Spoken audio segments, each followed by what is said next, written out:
The works of Flavius Josephus. Book 17. Containing the interval of 14 years. From the death of Alexander and Aristobulus to the banishment of Archelaus. Chapter 1. How Antipater was hated by all the nation of the Jews for the slaughter of his brethren, and how, for that reason he got into peculiar favor with his friends at Rome, by giving them many presents, as he did also with Saturninus, the president of Syria, and the governors who were under him, and concerning Herod's wives and children. 1. When Antipater had thus taken off his brethren, and had brought his father into the highest degree of impiety, till he was haunted with furies for what he had done, his hopes did not succeed to his mind, as to the rest of his life. For although he was delivered from the fear of his brethren being his rivals as to the government, yet did he find it a very hard thing, and almost impracticable, to come at the kingdom, because the hatred of the nation against him on that account was become very great. And besides this very disagreeable circumstance, the affair of the soldiery grieved him still more, who were alienated from him, from which yet these kings derived all the safety which they had, whenever they found the nation desirous of innovation, and all this danger was drawn upon him by his destruction of his brethren. However, he governed the nation jointly with his father, being indeed no other than a king already, and he was for that very reason trusted, and the more firmly depended on, for the which he ought himself to have been put to death, as appearing to have betrayed his brethren out of his concern for the preservation of Herod, and not rather out of his ill will to them, and, before them, to his father himself. And this was the accursed state he was in.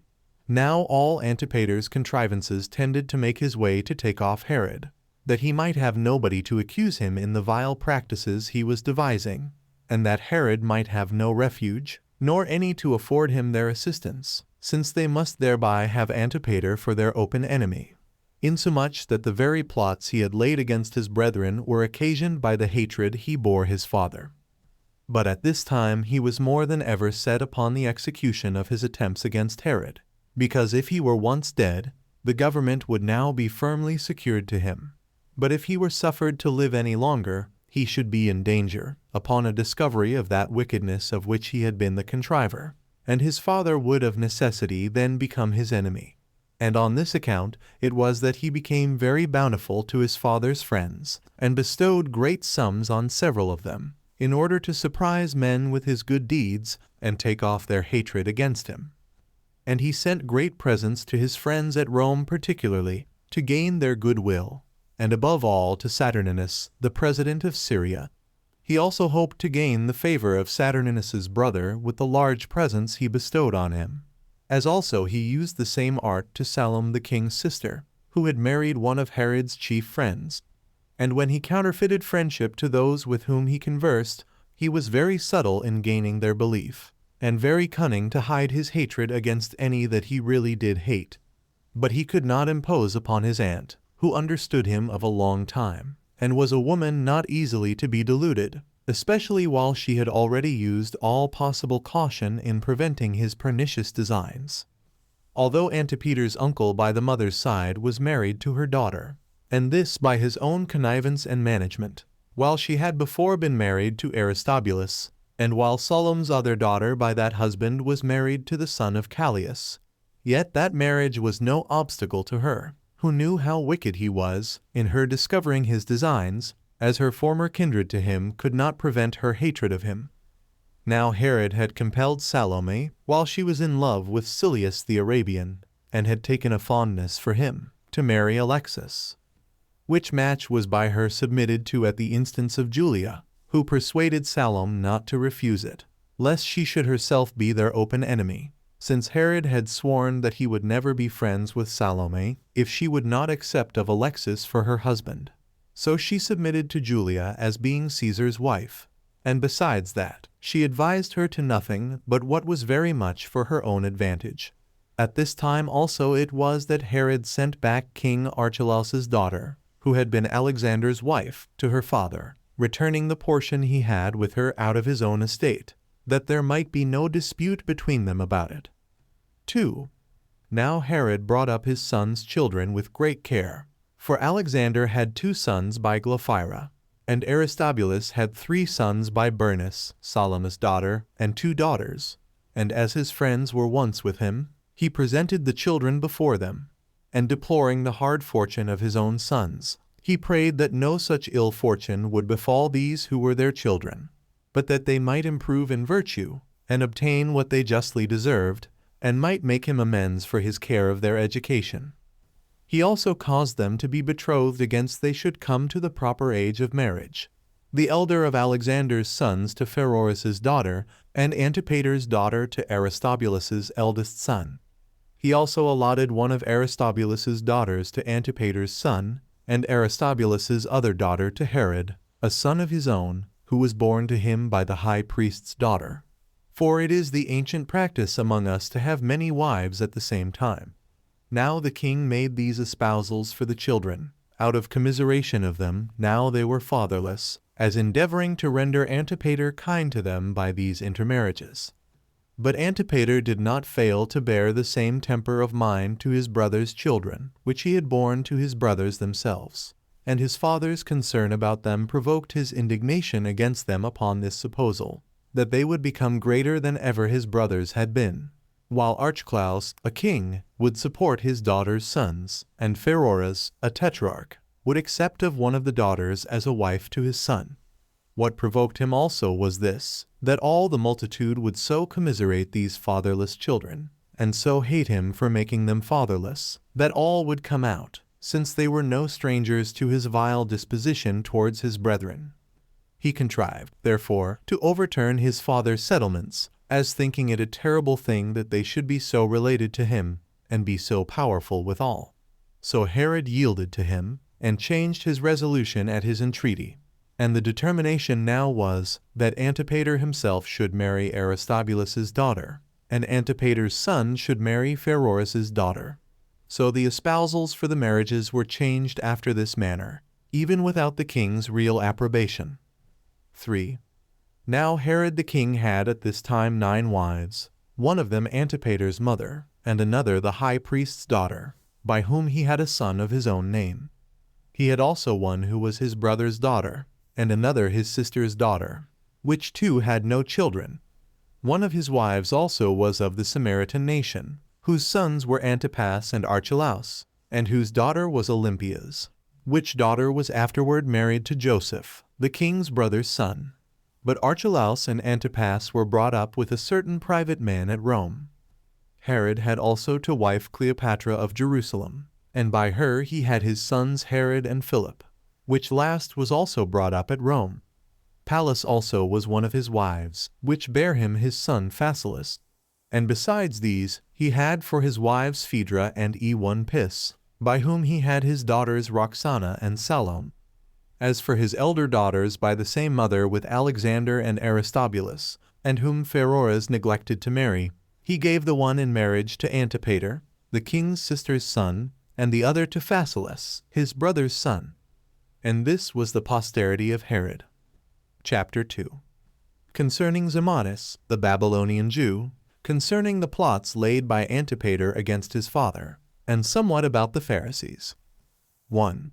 And now it was that Herod, being desirous of securing himself on the side of the Trachonites, resolved to build a village as large as a city for the Jews, in the middle of that country, which might make his own country difficult to be assaulted, and whence he might be at hand to make sallies upon them, and do them a mischief. Accordingly, when he understood that there was a man that was a Jew come out of Babylon, with 500 horsemen, all of whom could shoot their arrows as they rode on horseback, and, with 100 of his relations, had passed over Euphrates, and now abode at Antioch by Daphne of Syria, where Saturninus, who was then president, had given them a place for habitation, called Valatha, he sent for this man, with the multitude that followed him, and promised to give him land in the toparchy called Batanea, which country is bounded with Trachonitis, as desirous to make that his habitation a guard to himself. He also engaged to let him hold the country free from tribute, and that they should dwell entirely without paying such customs as used to be paid, and gave it him tax-free. 2. The Babylonian was reduced by these offers to come hither, so he took possession of the land, and built in it fortresses and a village, and named it Bethyra, whereby this man became a safeguard to the inhabitants against the Trachonites, and preserved those Jews who came out of Babylon, to offer their sacrifices at Jerusalem, from being hurt by the Trachonite robbers, so that a great number came to him from all those parts where the ancient Jewish laws were observed, and the country became full of people, by reason of their universal freedom from taxes. This continued during the life of Herod, but when Philip, who was tetrarch after him, took the government, he made them pay some small taxes, and that for a little while only. And Agrippa the Great, and his son of the same name, although they harassed them greatly, yet would they not take their liberty away. From whom, when the Romans have now taken the government into their own hands, they still gave them the privilege of their freedom, but oppressed them entirely with the imposition of taxes. Of which matter I shall treat more accurately in the progress of this history. 2. 3. At length Zamaris the Babylonian, to whom Herod had given that country for a possession, died, having lived virtuously, and left children of a good character behind him, one of whom was Jason, who was famous for his valor, and taught his Babylonians how to ride their horses, and a troop of them were guards to the forementioned kings. And when Jason was dead in his old age, he left a son, whose name was Philip, one of great strength in his hands, and in other respects also more eminent for his valor than any of his contemporaries, on which account there was a confidence and firm friendship between him and King Agrippa. He had also an army which he maintained as great as that of a king, which he exercised and led wheresoever lie had occasion to march. 4. When the affairs of Herod were in the condition I have described, all the public affairs depended upon Antipater, and his power was such that he could do good turns to as many as he pleased, and this by his father's concession, in hopes of his good will and fidelity to him, and this till he ventured to use his power still further, because his wicked designs were concealed from his father, and he made him believe everything he said. He was also formidable to all, not so much on account of the power and authority he had, as for the shrewdness of his vile attempts beforehand. But he who principally cultivated a friendship with him was Pheroras, who received the like marks of his friendship, while Antipater had cunningly encompassed him about by a company of women, whom he placed as guards about him. For Pheroras was greatly enslaved to his wife, and to her mother, and to her sister, and this notwithstanding the hatred he bare them for the indignities they had offered to his virgin daughters. Yet did he bear them, and nothing was to he done without the women, who had got this man into their circle, and continued still to assist each other in all things, insomuch that Antipater was entirely addicted to them, both by himself and by his mother. For these 4 women, 3 said all one and the same thing. But the opinions of Pheroras and Antipater were different in some points of no consequence. But the king's sister Salome was their antagonist, who for a good while had looked about all their affairs, and was apprised that this their friendship was made in order to do Herod some mischief, and was disposed to inform the king of it. And since these people knew that their friendship was very disagreeable to Herod, as tending to do him a mischief, they contrived that their meetings should not be discovered. So they pretended to hate one another, and to abuse one another when time served, and especially when Herod was present, or when any one was there that would tell him. But still their intimacy was firmer than ever, when they were private, and this was the course they took. But they could not conceal from Salome neither their first contrivance, when they set about these their intentions, nor when they had made some progress in them. But she searched out everything, and, aggravating the relations to her brother, declared to him, as well their secret assemblies and computations, as their counsels taken in a clandestine manner, which if they were not in order to destroy him, they might well enough have been open and public. But to appearance they are at variance, and speak about one another as if they intended one another a mischief, but agree so well together when they are out of the sight of the multitude. For when they are alone by themselves, they act in concert, and profess that they will never leave off their friendship, but will fight against those from whom they conceal their designs. And thus did she search out these things, and get a perfect knowledge of them, and then told her brother of them, who understood also of himself a great deal of what she said, but still durst not depend upon it. because of the suspicions he had of his sister's calumnies. For there was a certain sect of men that were Jews, who valued themselves highly upon the exact skill they had in the law of their fathers, and made men believe they were highly favored by God, by whom this set of women were inveigled. These are those that are called the sect of the Pharisees, who were in a capacity of greatly opposing kings. A cunning sect they were, and soon elevated to a pitch of open fighting and doing mischief. Accordingly, when all the people of the Jews gave assurance of their goodwill to Caesar, and to the king's government, these very men did not swear, being above 6,000. And when the king imposed a fine upon them, Pheroras's wife paid their fine for them, in order to requite which kindness of hers, since they were believed to have the foreknowledge of things to come by divine inspiration. They foretold how God had decreed that Herod's government should cease, and his posterity should be deprived of it, but that the kingdom should come to her and Pheroras, and to their children. These predictions were not concealed from Salome, but were told the king, as also how they had perverted some persons about the palace itself. So the king slew such of the Pharisees as were principally accused, and Bagoas the eunuch, and one Charis, who exceeded all men of that time in comeliness, and one that was his catamite. He slew also all those of his own family who had consented to what the Pharisees foretold. And for Bagoas, he had been puffed up by them, as though he should be named the father and the benefactor of him who, by the prediction, was foretold to be their appointed king, for that this king would have all things in his power, and would enable Bagoas to marry, and to have children of his own body begotten. Chapter 3. Concerning the enmity between Herod and Pheroras, how Herod sent Antipater to Caesar, and of the death of Pheroras. 1. When Herod had punished those Pharisees who had been convicted of the foregoing crimes, he gathered an assembly together of his friends, and accused Pheroras's wife, and ascribing the abuses of the virgins to the impudence of that woman, brought an accusation against her for the dishonor she had brought upon them, that she had studiously introduced a quarrel between him and his brother, and, by her ill temper, had brought them into a state of war, both by her words and actions, that the fines which he had laid had not been paid, and the offenders had escaped punishment by her means, and that nothing which had of late been done had been done without her. For which reason Pheroras would do well, if he would of his own accord, and by his own command, and not at my entreaty, or as following my opinion, put this his wife away, as one that will still be the occasion of war between thee and me.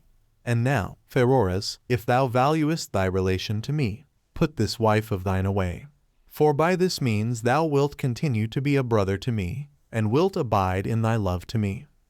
Then said Pheroras, although he was pressed hard by the former words, that as he would not do so unjust a thing as to renounce his brotherly relation to him, so would he not leave off his affection for his wife, that he would rather choose to die than to live, and be deprived of a wife that was so dear unto him.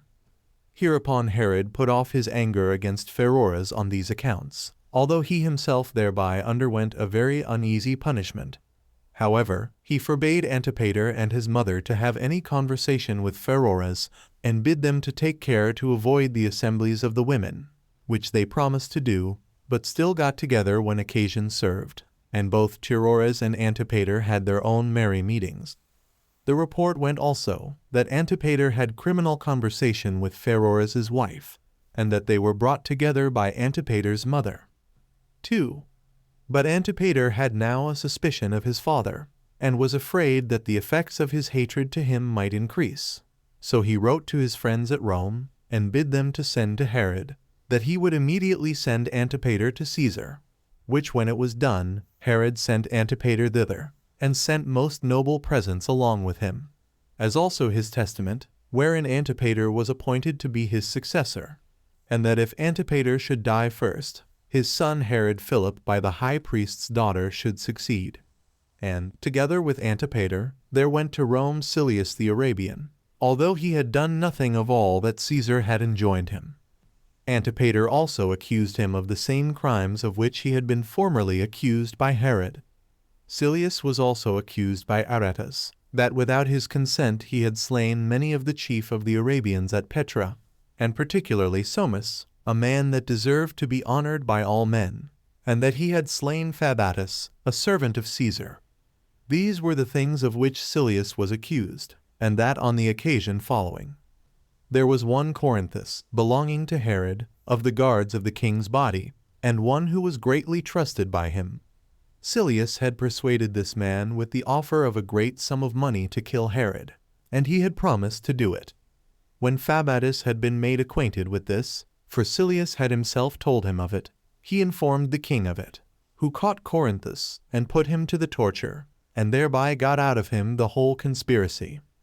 He also caught 2 other Arabians, who were discovered by Corinthus, the one the head of a tribe, and the other a friend to Silius, who both were by the king brought to the torture, and confessed that they were come to encourage Corinthus not to fail of doing what he had undertaken to do, and to assist him with their own hands in the murder, if need should require their assistance. So Saturnines, upon Herod's discovering the whole to him, sent them to Rome. 3. At this time Herod commanded Pheroras that since he was so obstinate in his affection for his wife, he should retire into his own tetrarchy, which he did very willingly, and swear many oaths that he would not come again till he heard that Herod was dead. And indeed when, upon a sickness of the king, he was desired to come to him before he died, that he might entrust him with some of his injunctions, he had such a regard to his oath, that he would not come to him. Yet did not Herod so retain his hatred to Pheroras, but remitted of his purpose not to see him, which he before had, and that for such great causes as have been already mentioned. But as soon as he began to be ill, he came to him, and this without being sent for. And when he was dead, he took care of his funeral, and had his body brought to Jerusalem, and buried there, and appointed a solemn mourning for him. This death of Pheroras became the origin of Antipater's misfortunes, although he were already sailed for Rome, God now being about to punish him for the murder of his brethren. I will explain the history of this matter very distinctly, that it may be for a warning to mankind, that they take care of conducting their whole lives by the rules of virtue. Chapter 4. Pheroras's wife is accused by his freedmen as guilty of poisoning him, and how Herod, upon examining of the matter by torture, found the poison, but so that it had been prepared for himself by his son Antipater. And upon an inquiry by torture, he discovered the dangerous designs of Antipater. 1. As soon as Pheroras was dead, and his funeral was over, 2 of Pheroras's freed men, who were much esteemed by him, came to Herod, and entreated him not to leave the murder of his brother without avenging it, but to examine into such an unreasonable and unhappy death.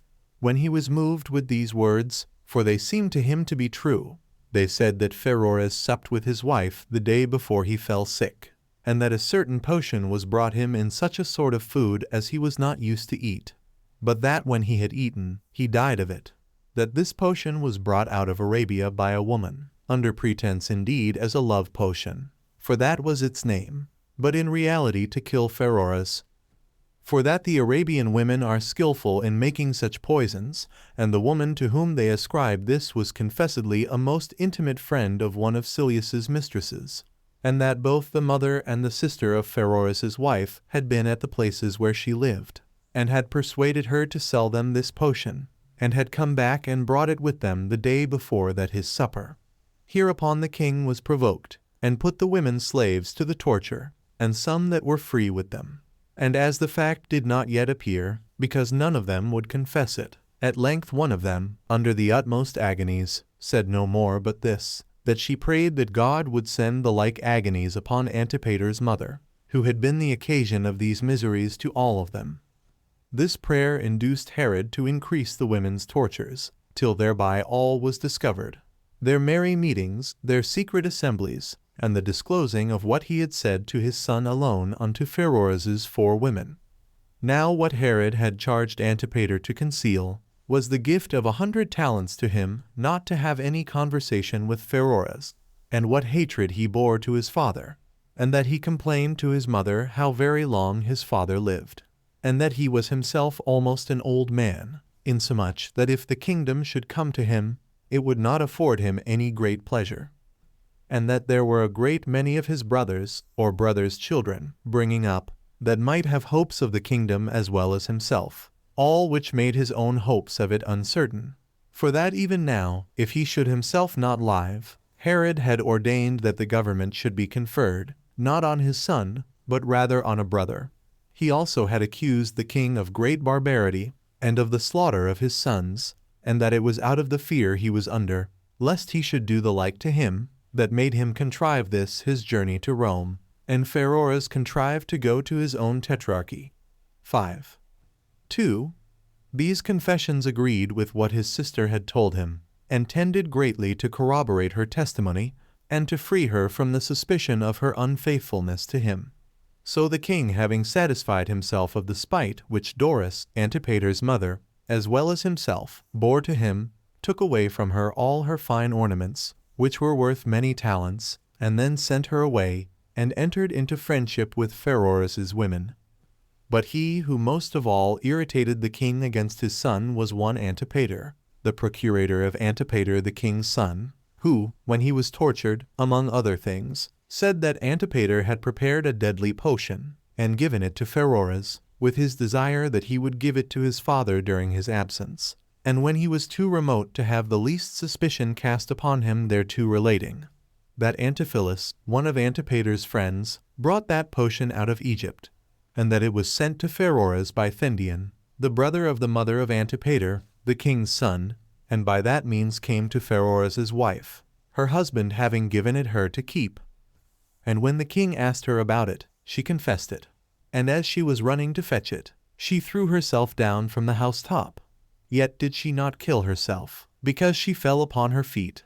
By which means, when the king had comforted her, and had promised her and her domestics pardon, upon condition of their concealing nothing of the truth from him, but had threatened her with the utmost miseries if she proved ungrateful and concealed anything, so she promised, and swore that she would speak out everything, and tell after what manner everything was done, and said what many took to be entirely true, that the potion was brought out of Egypt by Antiphilus, and that his brother, who was a physician, had procured it, and that, when Thendion brought it us, she kept it upon Pheroras's committing it to her, and that it was prepared by Antipater for thee.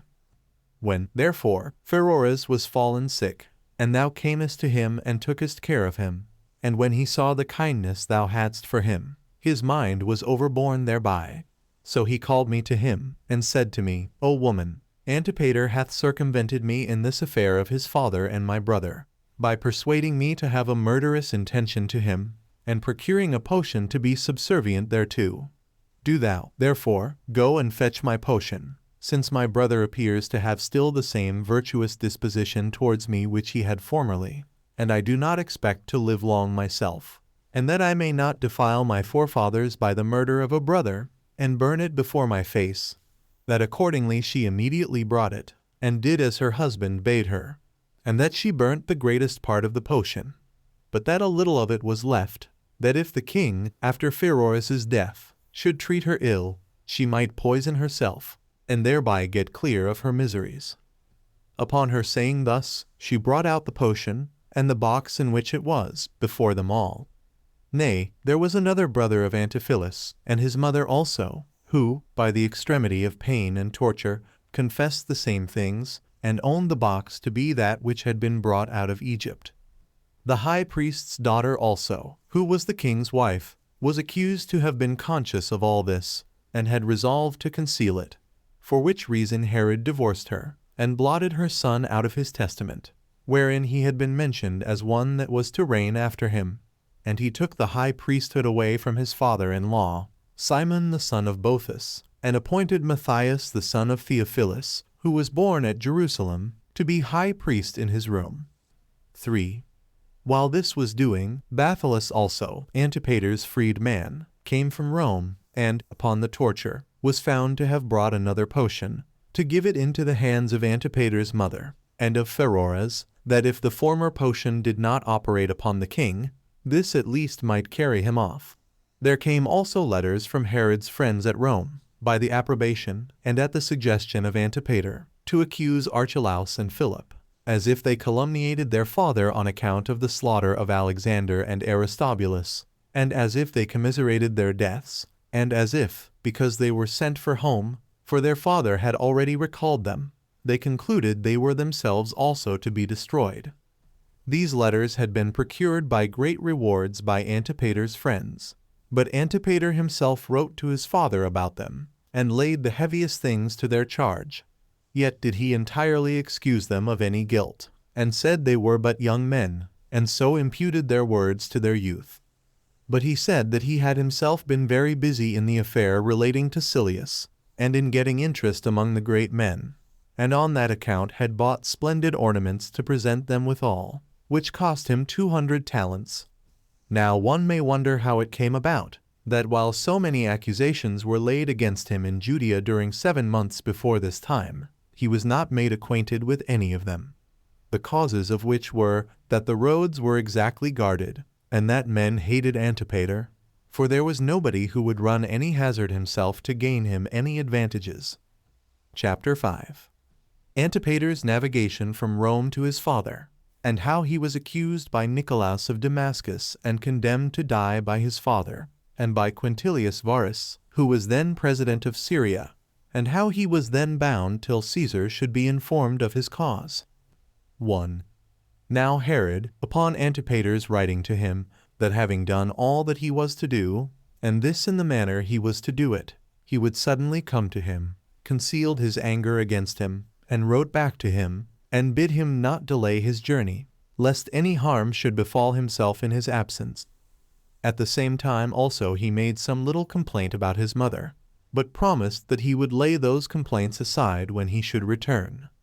He withal expressed his entire affection for him, as fearing lest he should have some suspicion of him, and defer his journey to him, and lest, while he lived at Rome, he should lay plots for the kingdom, and, moreover, do somewhat against himself. This letter Antipater met with in Cilicia, but had received an account of Pheroras's death before at Tarentum. This last news affected him deeply, not out of any affection for Pheroras, but because he was dead without having murdered his father, which he had promised him to do. And when he was at Celenderis in Cilicia, he began to deliberate with himself about his sailing home, as being much grieved with the ejection of his mother. Now some of his friends advised him that he should tarry a while somewhere, in expectation of further information. But others advised him to sail home without delay, for that if he were once come thither, he would soon put an end to all accusations, and that nothing afforded any weight to his accusers at present but his absence. He was persuaded by these last, and sailed on, and landed at the haven called Sebastus, which Herod had built at vast expenses in honor of Caesar, and called Sebastus. And now was Antipater evidently in a miserable condition, while nobody came to him nor saluted him, as they did at his going away, with good wishes of joyful acclamations. Nor was there now anything to hinder them from entertaining him, on the contrary, with bitter curses, while they supposed he was come to receive his punishment for the murder of his brethren. 2. Now Quintilius Varus was at this time at Jerusalem, being sent to succeed Saturninus as president of Syria, and was come as an assessor to Herod, who had desired his advice in his present affairs. And as they were sitting together, Antipater came upon them, without knowing anything of the matter. So he came into the palace clothed in purple.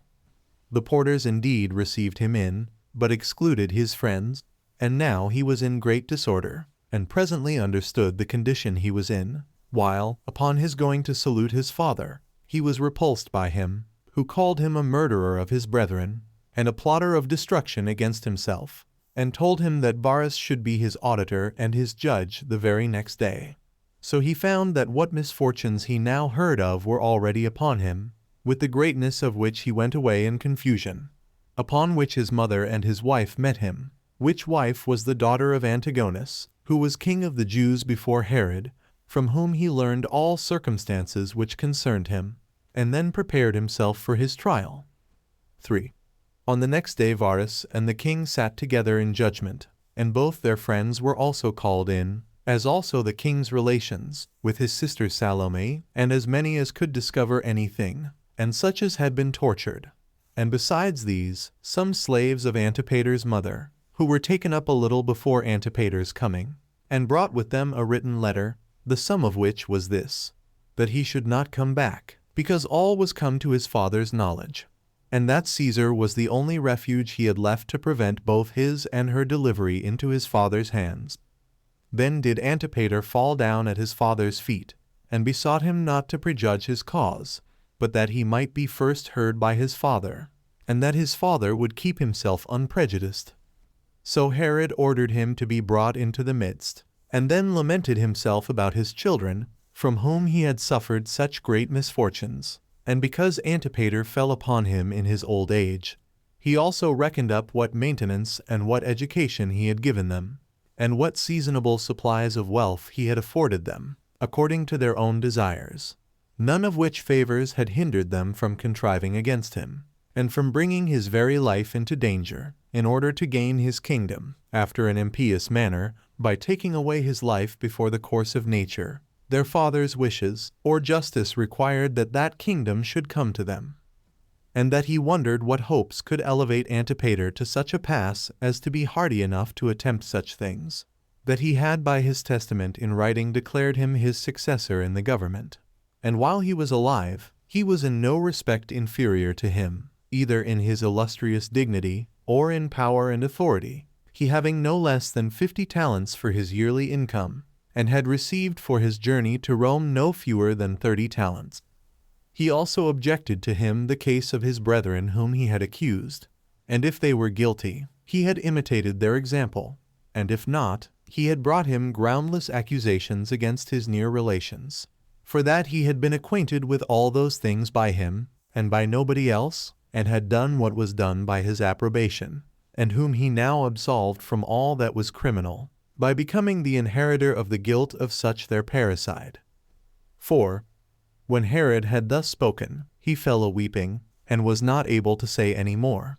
But at his desire Nicolaus of Damascus, being the king's friend, and always conversant with him, and acquainted with whatsoever he did, and with the circumstances of his affairs, proceeded to what remained, and explained all that concerned the demonstrations and evidences of the facts. Upon which Antipater, in order to make his legal defense, turned himself to his father, and enlarged upon the many indications he had given of his good will to him, and instanced in the honors that had been done him, which yet had not been done, had he not deserved them by his virtuous concern about him. For that he had made provision for everything that was fit to be foreseen beforehand, as to giving him his wisest advice, and whenever there was occasion for the labor of his own hands, he had not grudged any such pains for him, and that it was almost impossible that he, who had delivered his father from so many treacherous contrivances laid against him, should be himself in a plot against him, and so lose all the reputation he had gained for his virtue, by his wickedness which succeeded it. And this while he had nothing to prohibit him, who was already appointed his successor, to enjoy the royal honor with his father also at present, and that there was no likelihood that a person who had the one half of that authority without any danger, and with a good character, should hunt after the whole with infamy and danger, and this when it was doubtful whether he could obtain it or not.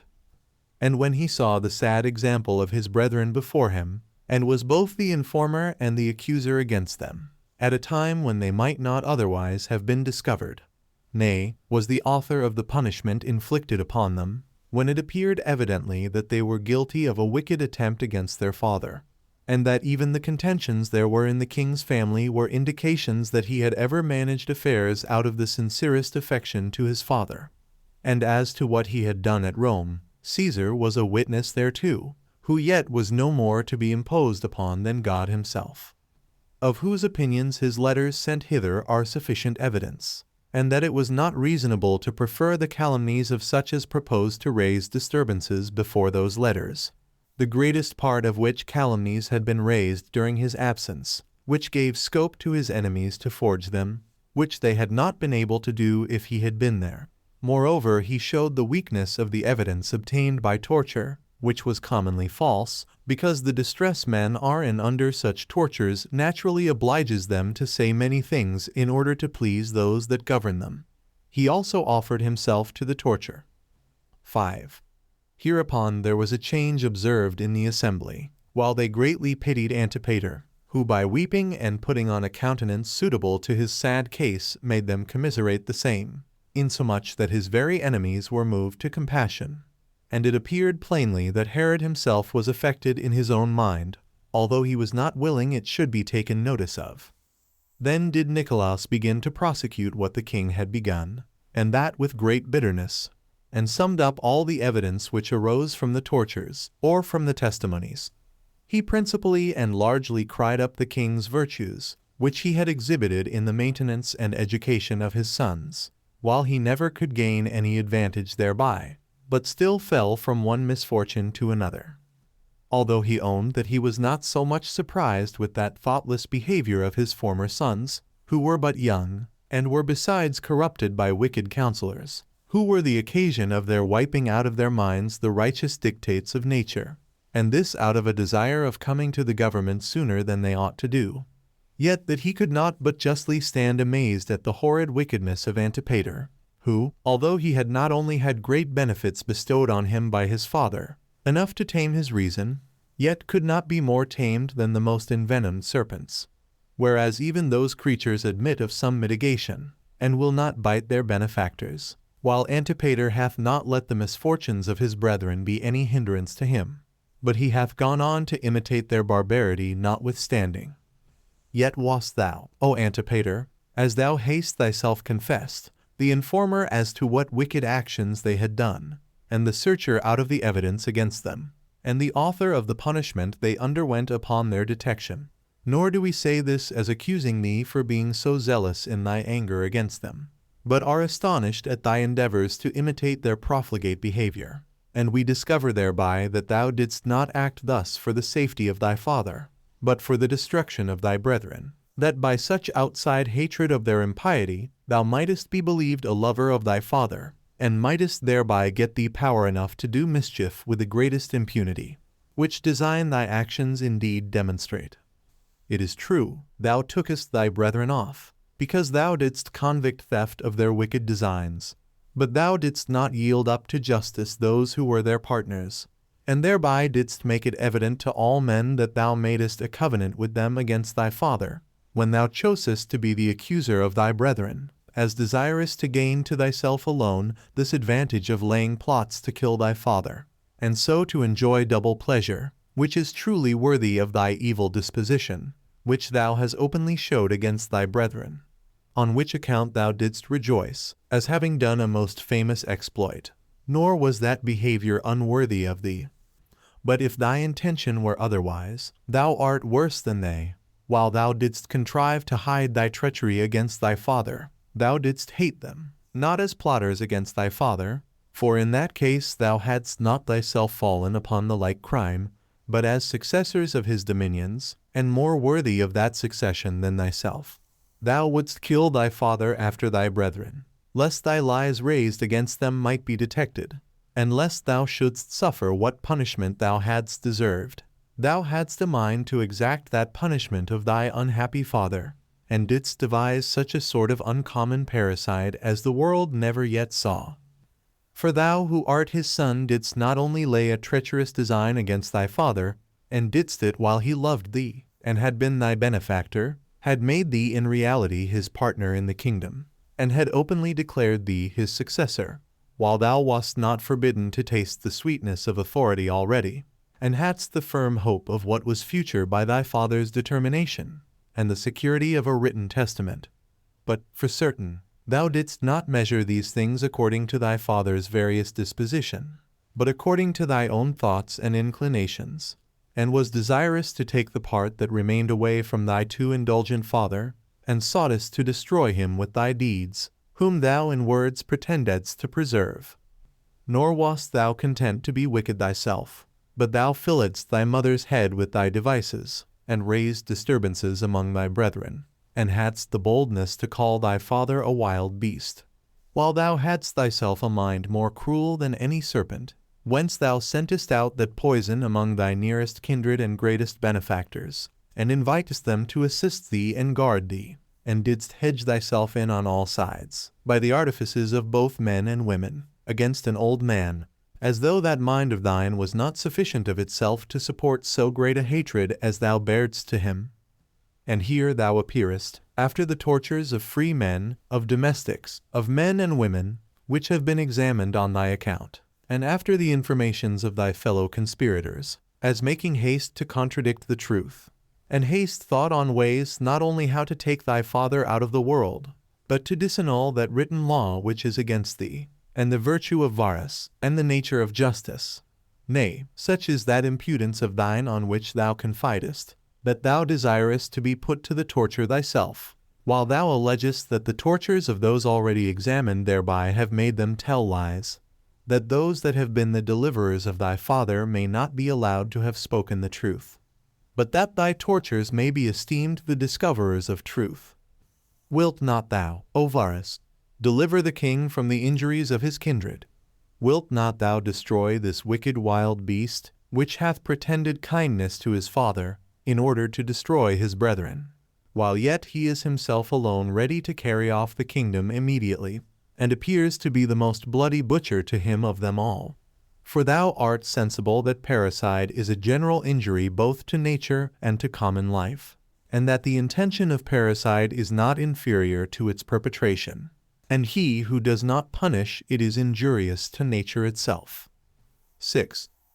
Nicolaus added further what belonged to Antipater's mother, and whatsoever she had prattled like a woman, as also about the predictions and the sacrifices relating to the king, and whatsoever Antipater had done lasciviously in his cups and his amours among Pheroras's women, the examination upon torture, and whatsoever concerned the testimonies of the witnesses, which were many, and of various kinds, some prepared beforehand, and others were sudden answers, which further declared and confirmed the foregoing evidence. For those men who were not acquainted with Antipater's practices, but had concealed them out of fear, when they saw that he was exposed to the accusations of the former witnesses, and that his great good fortune, which had supported him hitherto, had now evidently betrayed him into the hands of his enemies, who were now insatiable in their hatred to him, told all they knew of him, and his ruin was now hastened, not so much by the enmity of those that were his accusers, as by his gross, and impudent, and wicked contrivances, and by his ill will to his father and his brethren, while he had filled their house with disturbance, and caused them to murder one another, and was neither fair in his hatred, nor kind in his friendship, but just so far as served his own turn. Now there were a great number who for a long time beforehand had seen all this, and especially such as were naturally disposed to judge of matters by the rules of virtue, because they were used to determine about affairs without passion, but had been restrained from making any open complaints before. These, upon the leave now given them, produced all that they knew before the public. The demonstrations also of these wicked facts could no way be disproved, because the many witnesses there were did neither speak out of favor to Herod, nor were they obliged to keep what they had to say silent, out of suspicion of any danger they were in, but they spake what they knew, because they thought such actions very wicked, and that Antipater deserved the greatest punishment, and indeed not so much for Herod's safety, as on account of the man's own wickedness.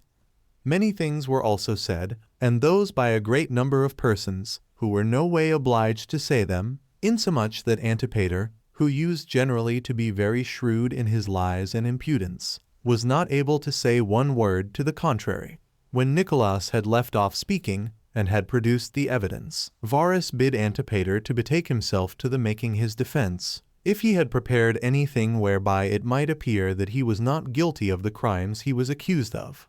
For that, as he was himself desirous, so did he know that his father was in like manner desirous also, to have him found entirely innocent. But Antipater fell down on his face, and appealed to God and to all men for testimonials of his innocency, desiring that God would declare, by some evident signals, that he had not laid any plot against his father. This being the usual method of all men destitute of virtue, that when they set about any wicked undertakings, they fall to work according to their own inclinations, as if they believed that God was unconcerned in human affairs. But when once they are found out, and are in danger of undergoing the punishment due to their crimes, they endeavor to overthrow all the evidence against them by appealing to God. Which was the very thing which Antipater now did.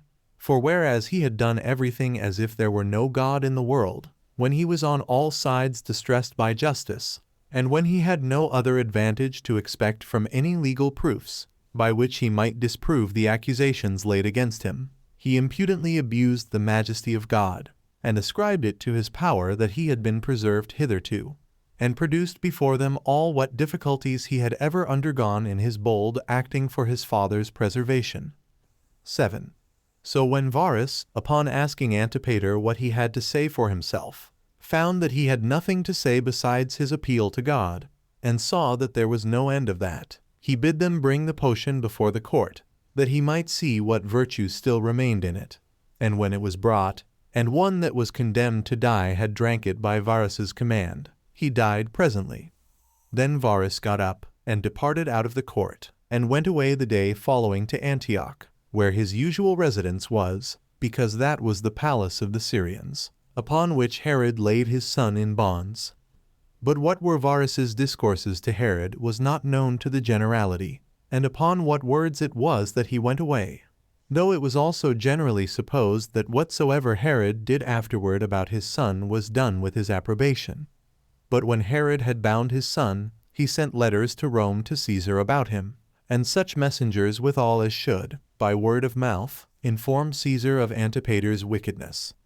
Now at this very time there was seized a letter of Antipholus, written to Antipater out of Egypt, for he lived there. And when it was opened by the king, it was found to contain what follows: I have sent thee Acme's letter, and hazarded my own life. For thou knowest that I am in danger from 2 families, if I be discovered. I wish thee good success in thy affair. These were the contents of this letter. But the king made inquiry about the other letter also, for it did not appear. And Antipholus's slave, who brought that letter which had been read, denied that he had received the other. But while the king was in doubt about it, one of Herod's friends, seeing a seam upon the inner coat of the slave, and a doubling of the cloth, for he had 2 coats on, he guessed that the letter might be within that doubling, which accordingly proved to be true. So they took out the letter, and its contents were these: Acme to Antipater. I have written such a letter to thy father as thou desiredst me. I have also taken a copy and sent it, as if it came from Salome, to my lady Livia, which, when thou readest, I know that Herod will punish Salome as plotting against him. Now this pretended letter of Salome to her lady was composed by Antipater, in the name of Salome, as to its meaning, but in the words of Acme. The letter was this: Acme to King Herod. I have done my endeavor that nothing that is done against thee should be concealed from thee. So, upon my finding a letter of Salome written to my lady against thee, I have written out a copy, and sent it to thee, with hazard to myself, but for thy advantage. The reason why she wrote it was this, that she had a mind to be married to Silius. Do thou therefore tear this letter in pieces, that I may not come into danger of my life. Now Acme had written to Antipater himself, and informed him that, in compliance with his command, she had both herself written to Herod, as if Salome had laid a sudden plot entirely against him, and had herself sent a copy of an epistle, as coming from Salome to her lady. Now Acme was a Jew by birth, and a servant to Julia, Caesar's wife, and did this out of her friendship for Antipater, as having been corrupted by him with a large present of money, to assist in his pernicious designs against his father and his aunt. 8. Hereupon Herod was so amazed at the prodigious wickedness of Antipater, that he was ready to have ordered him to be slain immediately, as a turbulent person in the most important concerns, and as one that had laid a plot not only against himself, but against his sister also, and even corrupted Caesar's own domestics. Salome also provoked him to it, beating her breast, and bidding him kill her, if he could produce any credible testimony that she had acted in that manner. Herod also sent for his son, and asked him about this matter, and bid him contradict if he could, and not suppress anything he had to say for himself. And when he had not one word to say, he asked him, since he was every way caught in his villainy, that he would make no further delay, but discover his associates in these his wicked designs. So he laid all upon Antipholus, but discovered nobody else. Hereupon Herod was in such great grief, that he was ready to send his son to Rome to Caesar, there to give an account of these his wicked contrivances. But he soon became afraid, lest he might there, by the assistance of his friends, escape the danger he was in. So he kept him bound as before, and sent more ambassadors and letters to Rome to accuse his son, and an account of what assistance Acme had given him in his wicked designs, with copies of the epistles before mentioned. Chapter 6. Concerning the disease that Herod fell into and the sedition which the Jews raised thereupon, with the punishment of the seditious. 1. Now Herod's ambassadors made haste to Rome, but sent, as instructed beforehand, what answers they were to make to the questions put to them. They also carried the epistles with them.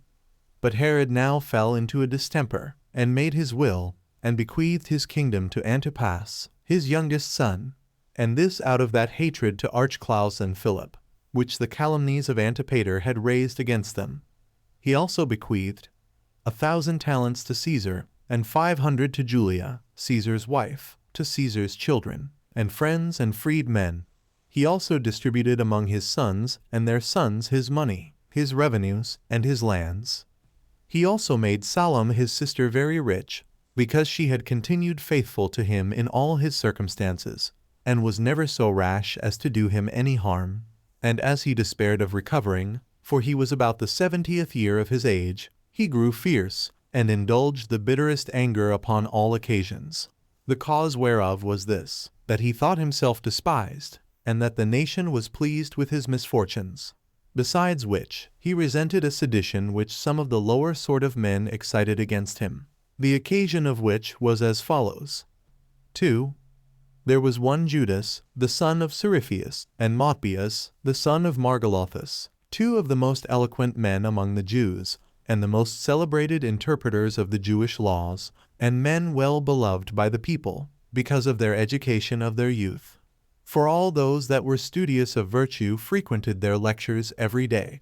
These men, when they found that the king's distemper was incurable, excited the young men that they would pull down all those works which the king had erected contrary to the law of their fathers, and thereby obtain the rewards which the law will confer on them for such actions of piety. For that it was truly on account of Herod's rashness in making such things as the law had forbidden, that his other misfortunes, and this distemper also, which was so unusual among mankind, and with which he was now afflicted, came upon him. For Herod had caused such things to be made which were contrary to the law, of which he was accused by Judas and Matthias. For the king had erected over the great gate of the temple a large golden eagle of great value, and had dedicated it to the temple. Now the law forbids those that propose to live according to it, to erect images 6 or representations of any living creature.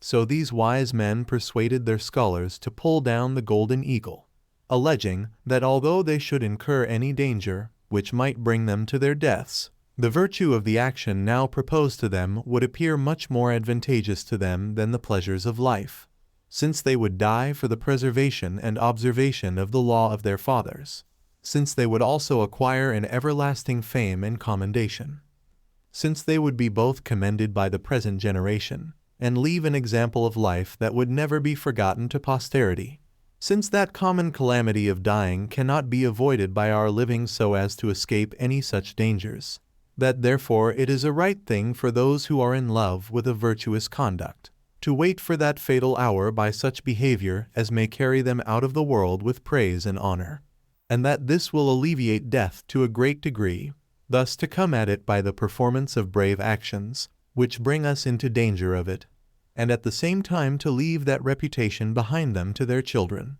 and to all their relations, whether they be men or women, which will be of great advantage to them afterward. 3. And with such discourses as this did these men excite the young men to this action, and a report being come to them that the king was dead, this was an addition to the wise men's persuasions. So, in the very middle of the day, they got upon the place, they pulled down the eagle, and cut it into pieces with axes, while a great number of the people were in the temple. And now the king's captain, upon hearing what the undertaking was, and supposing it was a thing of a higher nature than it proved to be, came up thither, having a great band of soldiers with him, such as was sufficient to put a stop to the multitude of those who pulled down what was dedicated to God.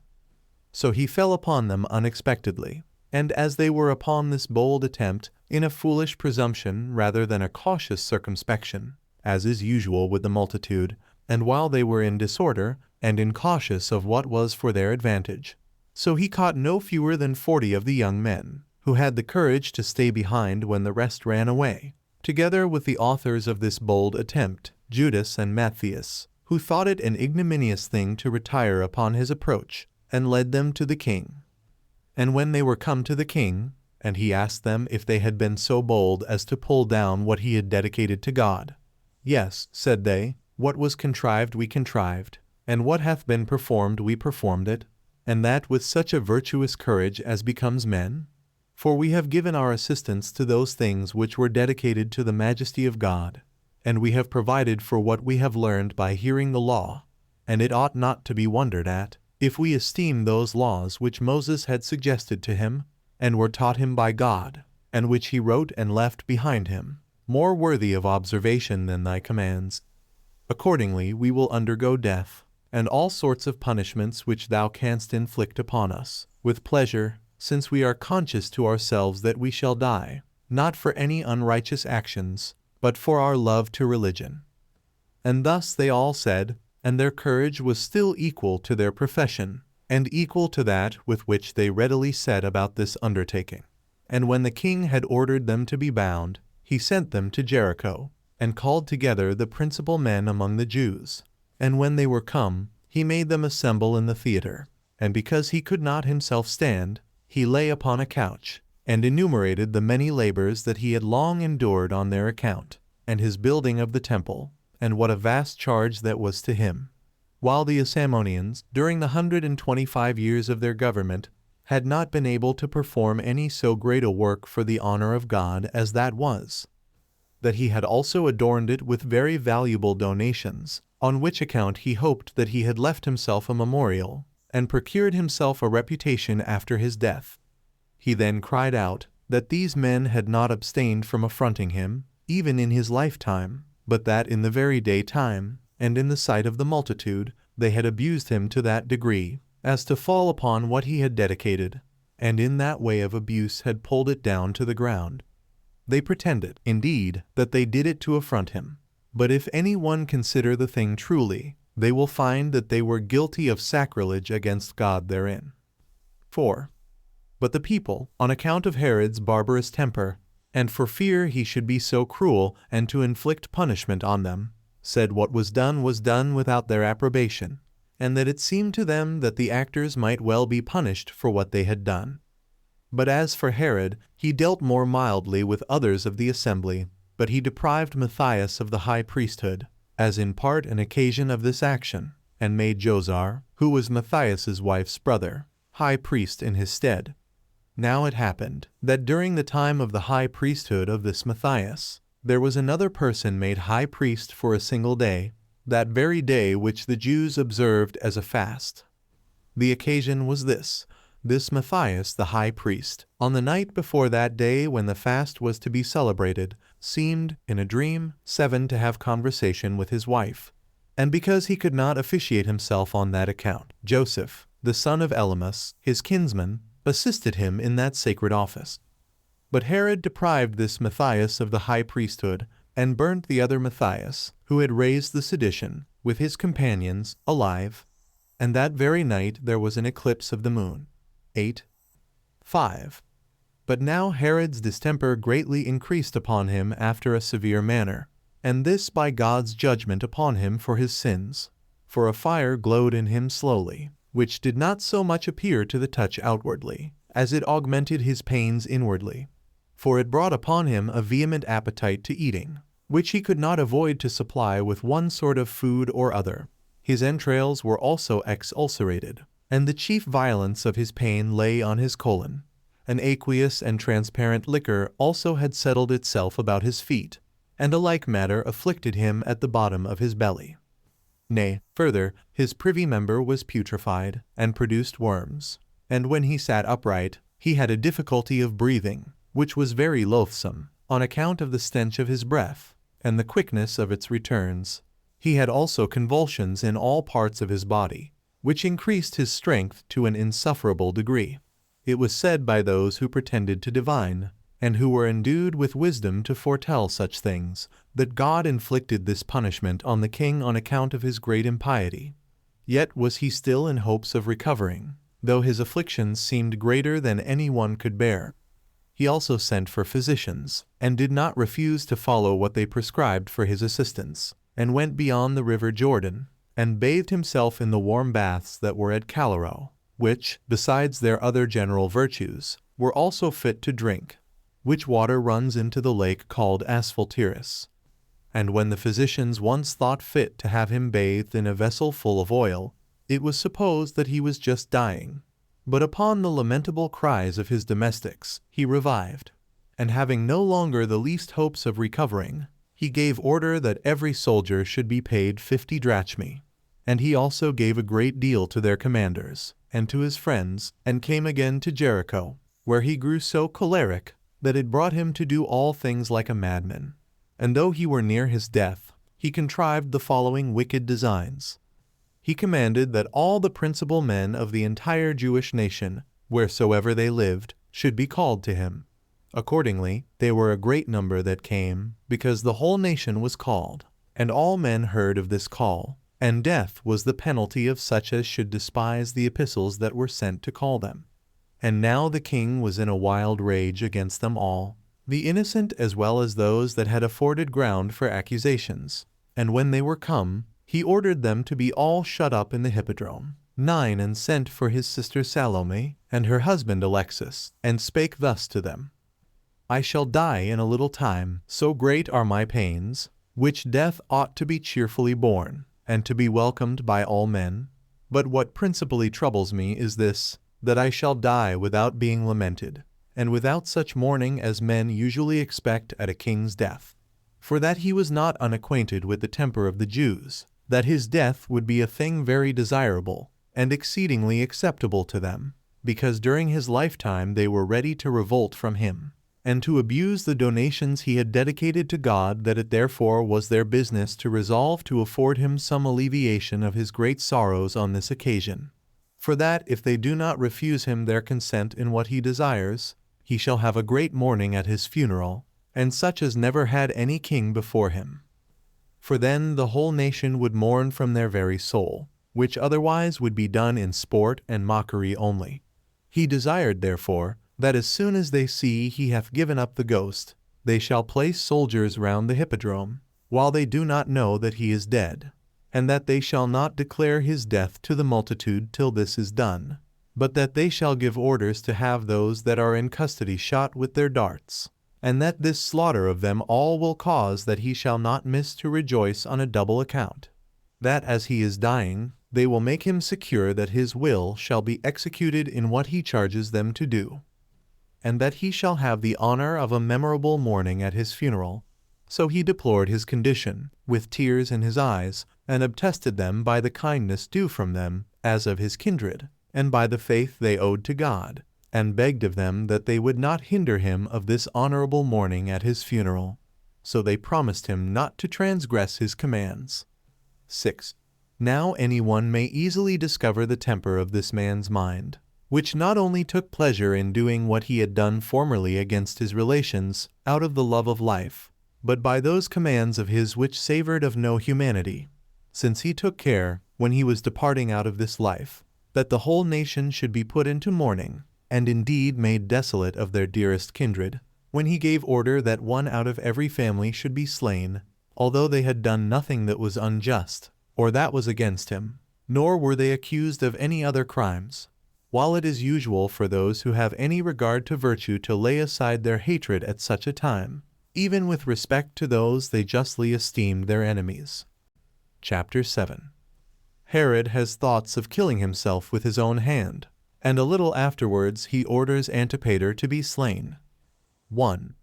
As he was giving these commands to his relations, there came letters from his ambassadors, who had been sent to Rome unto Caesar, which, when they were read, their purport was this, that Acme was slain by Caesar, out of his indignation at what hand she had in Antipater's wicked practices, and that as to Antipater himself, Caesar left it to Herod to act as became a father and a king, and either to banish him, or to take away his life, which he pleased.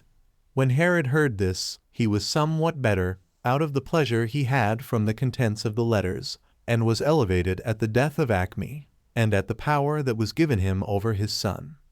But as his pains were become very great, he was now ready to faint for want of somewhat to eat. So he called for an apple and a knife. For it was his custom formerly to pare the apple himself, and soon afterwards to cut it, and eat it.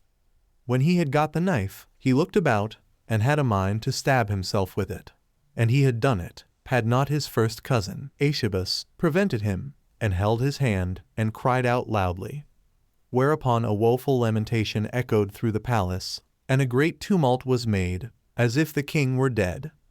Upon which Antipater, who verily believed his father was deceased, grew bold in his discourse, as hoping to be immediately and entirely released from his bonds, and to take the kingdom into his hands without any more ado. So he discoursed with the jailer about letting him go, and in that case promised him great things, both now and hereafter, as if that were the only thing now in question. But the jailer did not only refuse to do what Antipater would have him, but informed the king of his intentions, and how many solicitations he had had from him of that nature. Hereupon Herod, who had formerly no affection nor good will towards his son to restrain him, when he heard what the jailer said, he cried out, and beat his head, although he was at death's door, and raised himself upon his elbow, and sent for some of his guards, and commanded them to kill Antipater without tiny further delay, and to do it presently, and to bury him in an ignoble manner at Hyrcania. Chapter 8. Concerning Herod's death, and testament, and burial. 1. And now Herod altered his testament upon the alteration of his mind. For he appointed Antipas, to whom he had before left the kingdom, to be tetrarch of Galilee and Perea, and granted the kingdom to Archelaus. He also gave Gaulonitis, and Trachonitis, and Paneas to Philip, who was his son, but own brother to Archelaus 10 by the name of a tetrarchy, and bequeathed Jarnia, and Ashdod, and Phasaelis to Salome his sister, with 500,000 drachmae of silver that was coined. He also made provision for all the rest of his kindred, by giving them sums of money and annual revenues, and so left them all in a wealthy condition. He bequeathed also to Caesar 10 millions of drachmae of coined money, besides both vessels of gold and silver, and garments exceeding costly, to Julia, Caesar's wife, and to certain others, 5 millions. When he had done these things, he died, the 5th day after he had caused Antipater to be slain, having reigned, since he had procured Antigonus to be slain, 34 years. But since he had been declared king by the Romans, 37. 11 a man he was of great barbarity towards all men equally, and a slave to his passion, but above the consideration of what was right. Yet was he favored by fortune as much as any man ever was. For from a private man he became a king, and though he were encompassed with 10,000 dangers, he got clear of them all, and continued his life till a very old age. But then, as to the affairs of his family and children, in which indeed, according to his own opinion, he was also very fortunate, because he was able to conquer his enemies, yet, in my opinion, he was herein very unfortunate. 2. But then Salome and Alexis, before the king's death was made known, dismissed those that were shut up in the hippodrome, and told them that the king ordered them to go away to their own lands, and take care of their own affairs, which was esteemed by the nation a great benefit. And now the king's death was made public, when Salome and Alexis gathered the soldiery together in the amphitheater at Jericho. And the first thing they did was, they read Herod's letter, written to the soldiery, thanking them for their fidelity and good will to him, and exhorting them to afford his son Archelaus, whom he had appointed for their king, like fidelity and good will. After which Ptolemy, who had the king's seal entrusted to him, read the king's testament, which was to be of force no otherwise than as it should stand when Caesar had inspected it. So there was presently an acclamation made to Archelaus as king, and the soldiers came by bands, and their commanders with them, and promised the same good will to him, and readiness to serve him, which they had exhibited to Herod, and they prayed God to be assistant to him. 3. After this was over, they prepared for his funeral, it being Archelaus's care that the procession to his father's sepulchre should be very sumptuous. Accordingly, he brought out all his ornaments to adorn the pomp of the funeral. The body was carried upon a golden bier, embroidered with very precious stones of great variety, and it was covered over with purple, as well as the body itself. He had a diadem upon his head, and above it a crown of gold. He also had a scepter in his right hand. About the bier were his sons and his numerous relations. Next to these was the soldiery, distinguished according to their several countries and denominations, and they were put into the following order. First of all went his guards, then the band of Thracians, and after them the Germans, and next the band of Galatians, every one in their habiliments of war. And behind these marched the whole army in the same manner as they used to go out to war, and as they used to be put in array by their muster masters and centurions. These were followed by 500 of his domestics carrying spices. So they went 8 furlongs 12 to Herodium. For there by his own command he was to be buried. And thus did Herod end his life. 4. Now Archelaus paid him so much respect, as to continue his mourning till the 7th day. For so many days are appointed for it by the law of our fathers. And when he had given a treat to the multitude, and left off his motoring, he went up into the temple. He had also acclamations and praises given him, which way soever he went, every one striving with the rest who should appear to use the loudest acclamations. So he ascended a high elevation made for him, and took his seat in a throne made of gold, and spake kindly to the multitude, and declared with what joy he received their acclamations, and the marks of the good will they showed to him, and returned them thanks that they did not remember the injuries his father had done them to his disadvantage, and promised them he would endeavor not to be behindhand with them in rewarding their alacrity in his service after a suitable manner, but that he should abstain at present from the name of king, and that he should have the honor of that dignity, if Caesar should confirm and settle that testament which his father had made.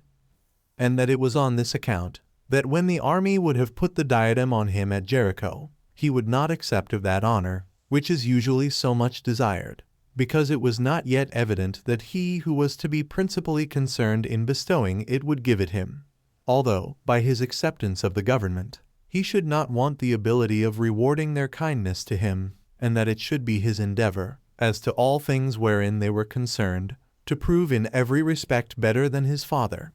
Whereupon the multitude, as it is usual with them, supposed that the first days of those that enter upon such governments declare the intentions of those that accept them.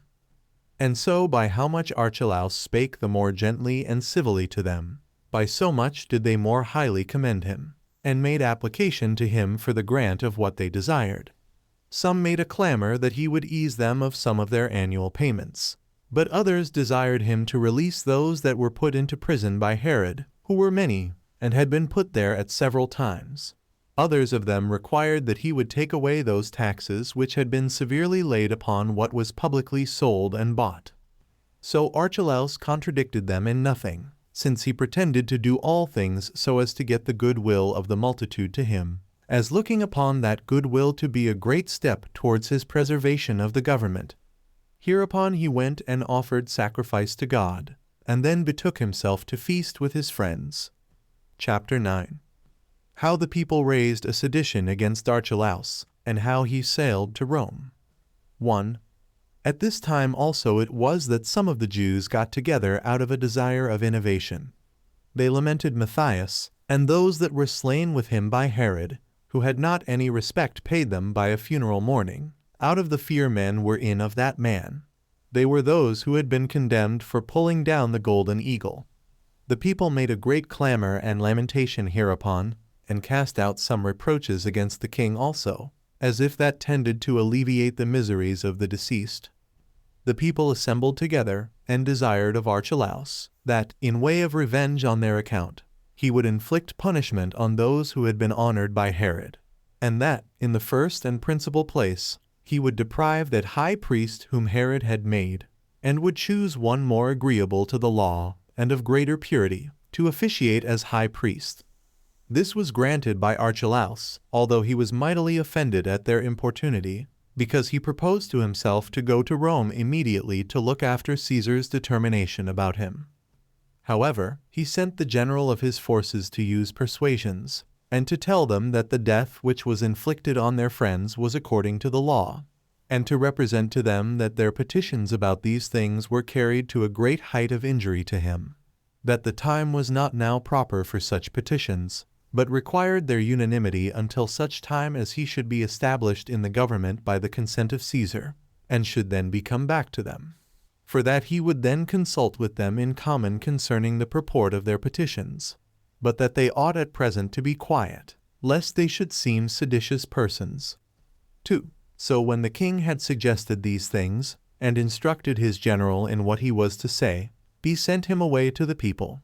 But they made a clamor, and would not give him leave to speak, and put him in danger of his life, and as many more as were desirous to venture upon saying openly anything which might reduce them to a sober mind, and prevent their going on in their present courses, because they had more concern to have all their own wills performed than to yield obedience to their governors, thinking it to be a thing insufferable, that, while Herod was alive, they should lose those that were most dear to them, and that when he was dead, they could not get the actors to be punished. So they went on with their designs after a violent manner, and thought all to be lawful and right which tended to please them, and being unskilful in foreseeing what dangers they incurred, and when they had suspicion of such a thing, yet did the present pleasure they took in the punishment of those they deemed their enemies overweigh all such considerations. And although Archelaus sent many to speak to them, yet they treated them not as messengers sent by him, but as persons that came of their own accord to mitigate their anger, and would not let one of them speak. The sedition also was made by such as were in a great passion, and it was evident that they were proceeding further in seditious practices, by the multitude running so fast upon them. 3. Now, upon the approach of that feast of unleavened bread, which the law of their fathers had appointed for the Jews at this time, which feast is called the Passover 13, and is a memorial of their deliverance out of Egypt, when they offer sacrifices with great alacrity, and when they are required to slay more sacrifices in number than at any other festival.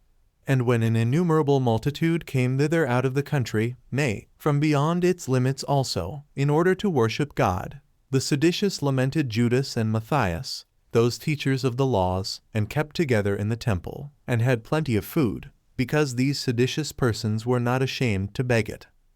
And as Archelaus was afraid lest some terrible thing should spring up by means of these men's madness, he sent a regiment of armed men, and with them a captain of 1,000, to suppress the violent efforts of the seditious before the whole multitude should be infected with the like madness, and gave them this charge, that if they found any much more openly seditious than others, and more busy in tumultuous practices, they should bring them to him. But those that were seditious on account of those teachers of the law irritated the people by the noise and clamors they used to encourage the people in their designs. So they made an assault upon the soldiers, and came up to them, and stoned the greatest part of them, although some of them ran away wounded, and their captain among them. And when they had thus done, they returned to the sacrifices which were already in their hands. Now Archelaus thought there was no way to preserve the entire government but by cutting off those who made this attempt upon it. So he sent out the whole army upon them, and sent the horsemen to prevent those that had their tents without the temple from assisting those that were within the temple, and to kill such as ran away from the footmen when they thought themselves out of danger, which horsemen slew 3,000 men, while the rest went to the neighboring mountains. Then did Archelaus order proclamation to be made to them all, that they should retire to their own homes. So they went away, and left the festival, out of fear of somewhat worse which would follow, although they had been so bold by reason of their want of instruction.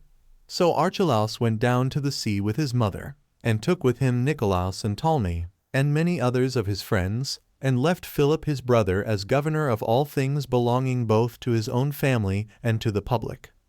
There went out also with him Salome, Herod's sister, who took with her her children, and many of her kindred were with her, which kindred of hers went, as they pretended, to assist Archelaus in gaining the kingdom, but in reality to oppose him, and chiefly to make loud complaints of what he had done in the temple. But Sabinus, Caesar's steward for Syrian affairs, as he was making haste into Judea to preserve Herod's effects, met with Archelaus at Caesarea. But Varus, president of Syria, came at that time, and restrained him from meddling with them. For he was there as sent for by Archelaus, by the means of Ptolemy. And Sabinus, out of regard to Varus, did neither seize upon any of the castles that were among the Jews, nor did he seal up the treasures in them, but permitted Archelaus to have them, until Caesar should declare his resolution about them. So that, upon this his promise, he tarried still at Caesarea. But after Archelaus was sailed for Rome, and Varus was removed to Antioch, Sabinus went to Jerusalem, and seized on the king's palace. He also sent for the keepers of the garrisons, and for all those that had the charge of Herod's effects, and declared publicly that he should require them to give an account of what they had. And he disposed of the castles in the manner he pleased. But those who kept them did not neglect what Archelaus had given them in command, but continued to keep all things in the manner that had been enjoined them. And their pretense was, that they kept them all for Caesar. 4.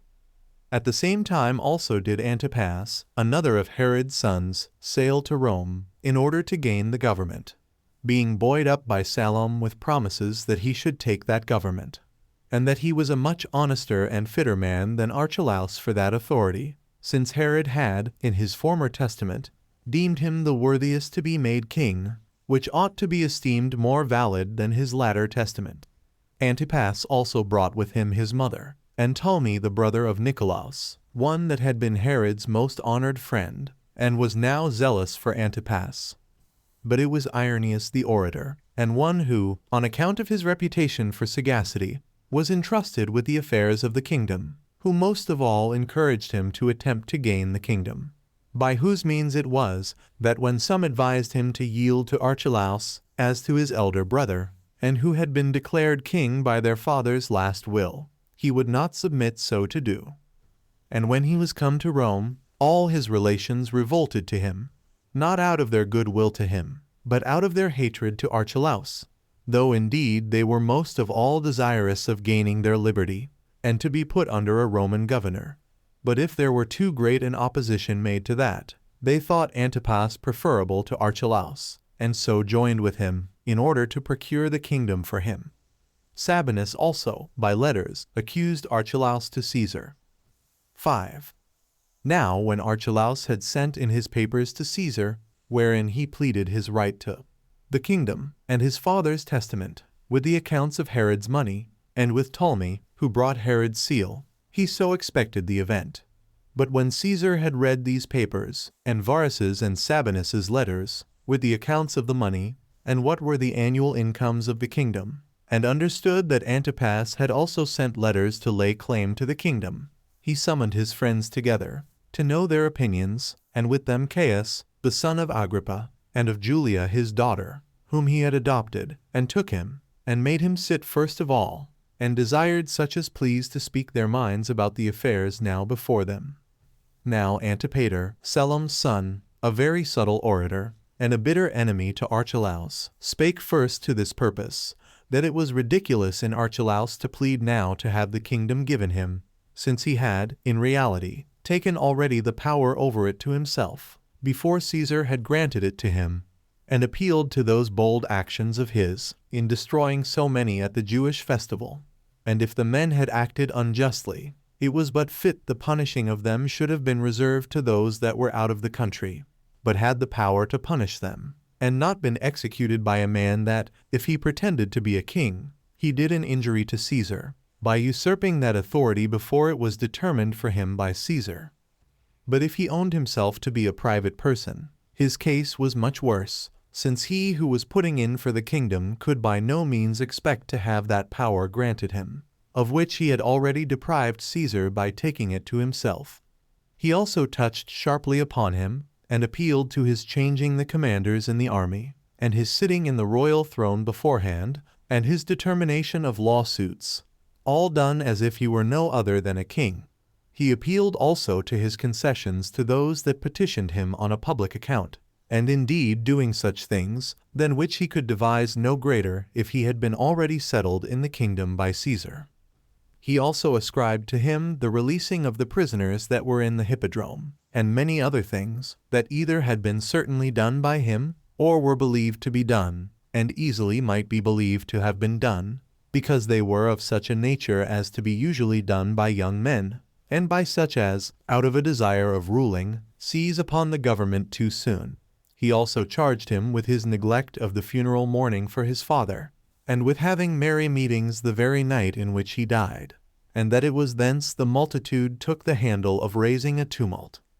And if Archelaus could thus requite his dead father, who had bestowed such benefits upon him, and bequeathed such great things to him, by pretending to shed tears for him in the daytime, like an actor on the stage, but every night making mirth for having gotten the government, he would appear to be the same Archelaus with regard to Caesar, if he granted him the kingdom, which he hath been to his father, since he had then dancing and singing, as though an enemy of his were fallen, and not as though a man were carried to his funeral, that was so nearly related, and had been so great a benefactor to him. But he said that the greatest crime of all was this, that he came now before Caesar to obtain the government by his grant, while he had before acted in all things as he could have acted if Caesar himself, who ruled all, had fixed him firmly in the government. And what he most aggravated in his pleading was the slaughter of those about the temple, and the impiety of it, as done at the festival, and how they were slain like sacrifices themselves, some of whom were foreigners, and others of their own country, till the temple was full of dead bodies, and all this was done, not by an alien, but by one who pretended to the lawful title of a king, that he might complete the wicked tyranny which his nature prompted him to, and which is hated by all men.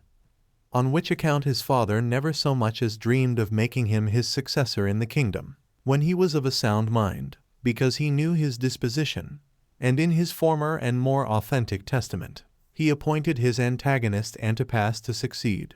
But that Archelaus was called by his father to that dignity when he was in a dying condition, both of body and mind, while Antipas was called when he was ripest in his judgment, and of such strength of body as made him capable of managing his own affairs.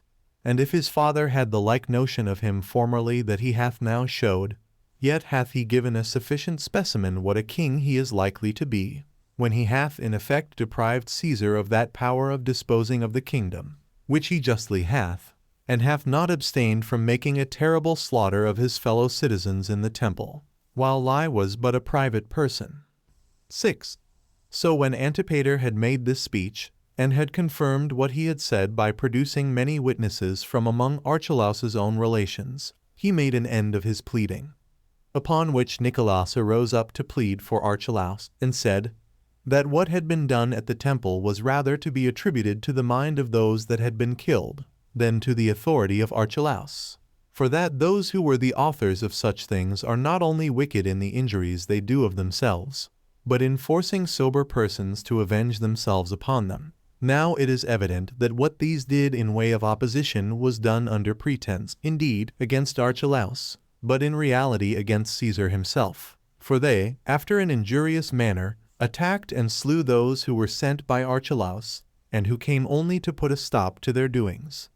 They had no regard, either to God or to the festival, whom Antipater yet is not ashamed to patronize, whether it be out of his indulgence of an enmity to Archelaus, or out of his hatred of virtue and justice.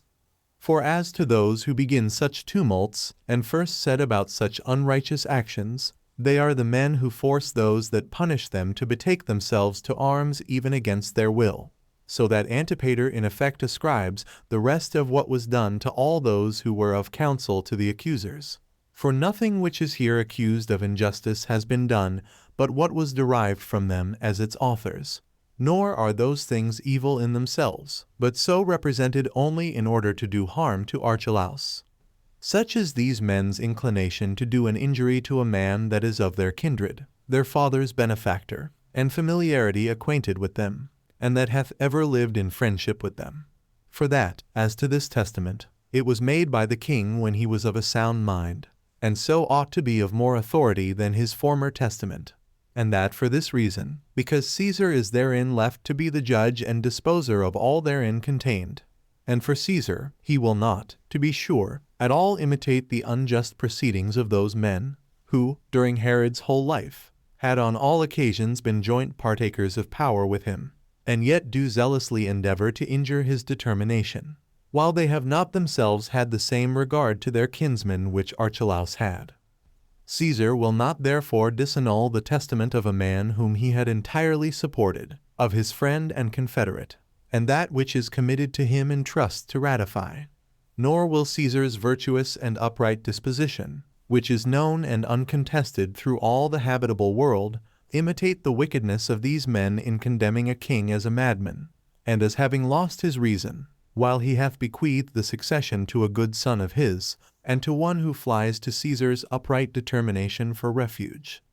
Nor can Herod at any time have been mistaken in his judgment about a successor, while he showed so much prudence as to submit all to Caesar's determination. 7. Now when Nicolaus had laid these things before Caesar, he ended his plea.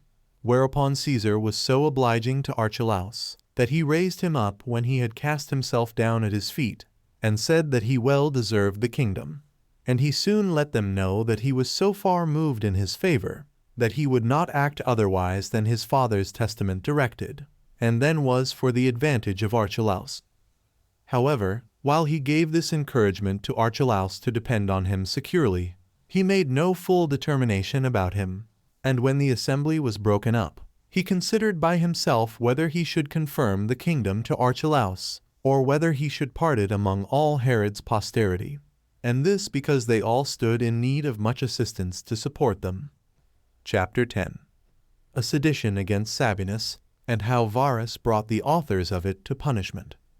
1. But before these things could be brought to a settlement, Malthace, Archelaus's mother, fell into a distemper, and died of it.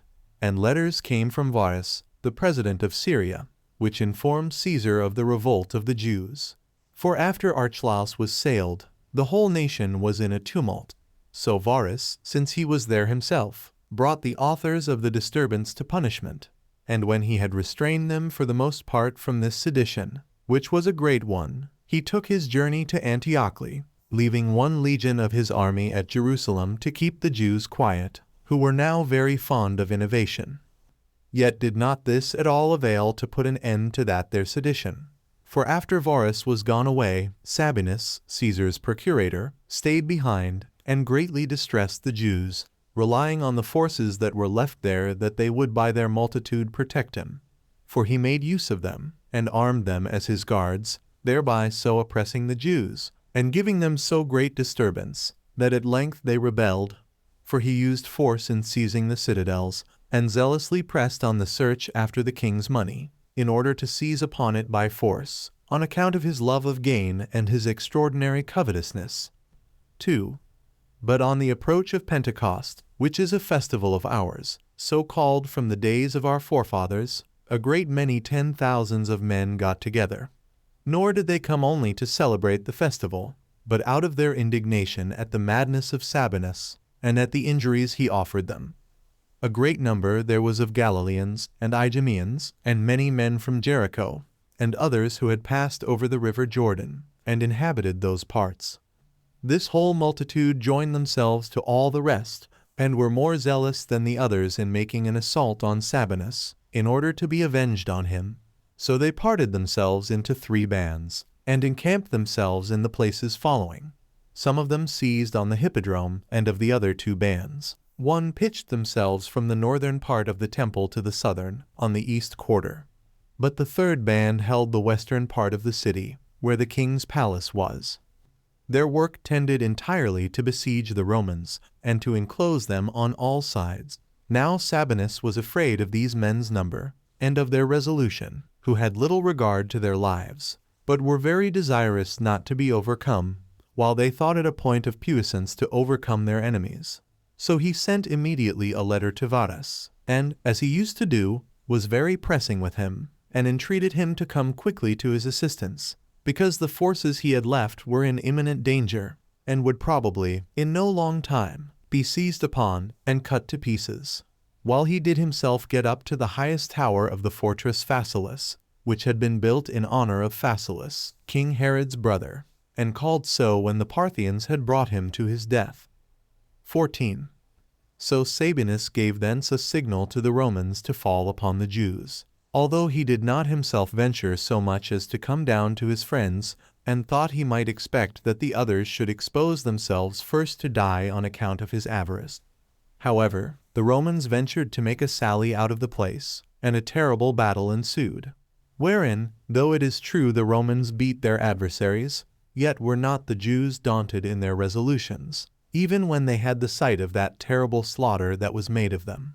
But they went round about, and got upon those cloisters which encompassed the outer court of the temple, where a great fight was still continued, and they cast stones at the Romans, partly with their hands, and partly with slings, as being much used to those exercises.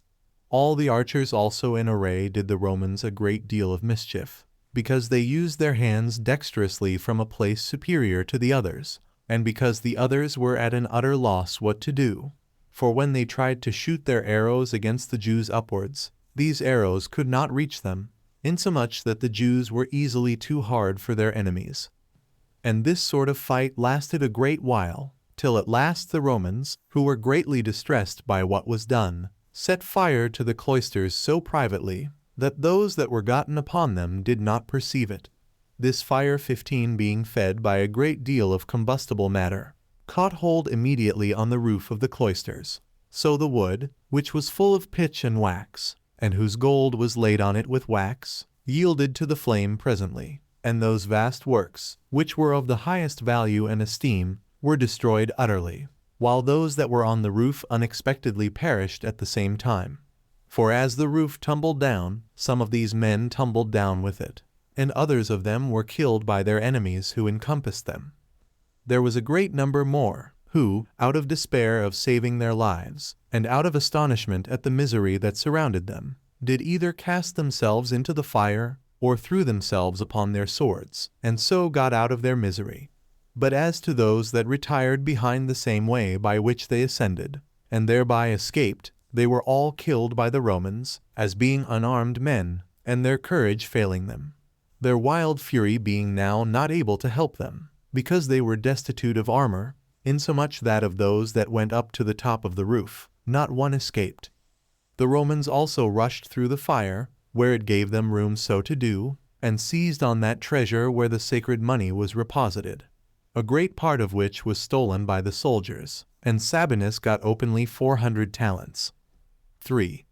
But this calamity of the Jews' friends, who fell in this battle, grieved them, as did also this plundering of the money dedicated to God in the temple. Accordingly, that body of them which continued best together, and was the most warlike, encompassed the palace, and threatened to set fire to it, and kill all that were in it. Yet still they commanded them to go out presently, and promised, that if they would do so, they would not hurt them, nor Sabinus neither, at which time the greatest part of the king's troops deserted to them, while Rufus and Gratus, who had 3,000 of the most warlike of Herod's army with them, who were men of active bodies, went over to the Romans. There was also a band of horsemen under the command of Rufus, which itself went over to the Romans also. However, the Jews went on with the siege, and dug mines under the palace walls, and besought those that were gone over to the other side not to be their hindrance. Now they had such a proper opportunity for the recovery of their country's ancient liberty. And for Sabinus, truly he was desirous of going away with his soldiers, but was not able to trust himself with the enemy, on account of what mischief he had already done them. And he took this great pretended lenity of theirs for an argument why he should not comply with them. And so, because he expected that Varus was coming, he still bore the siege. 4.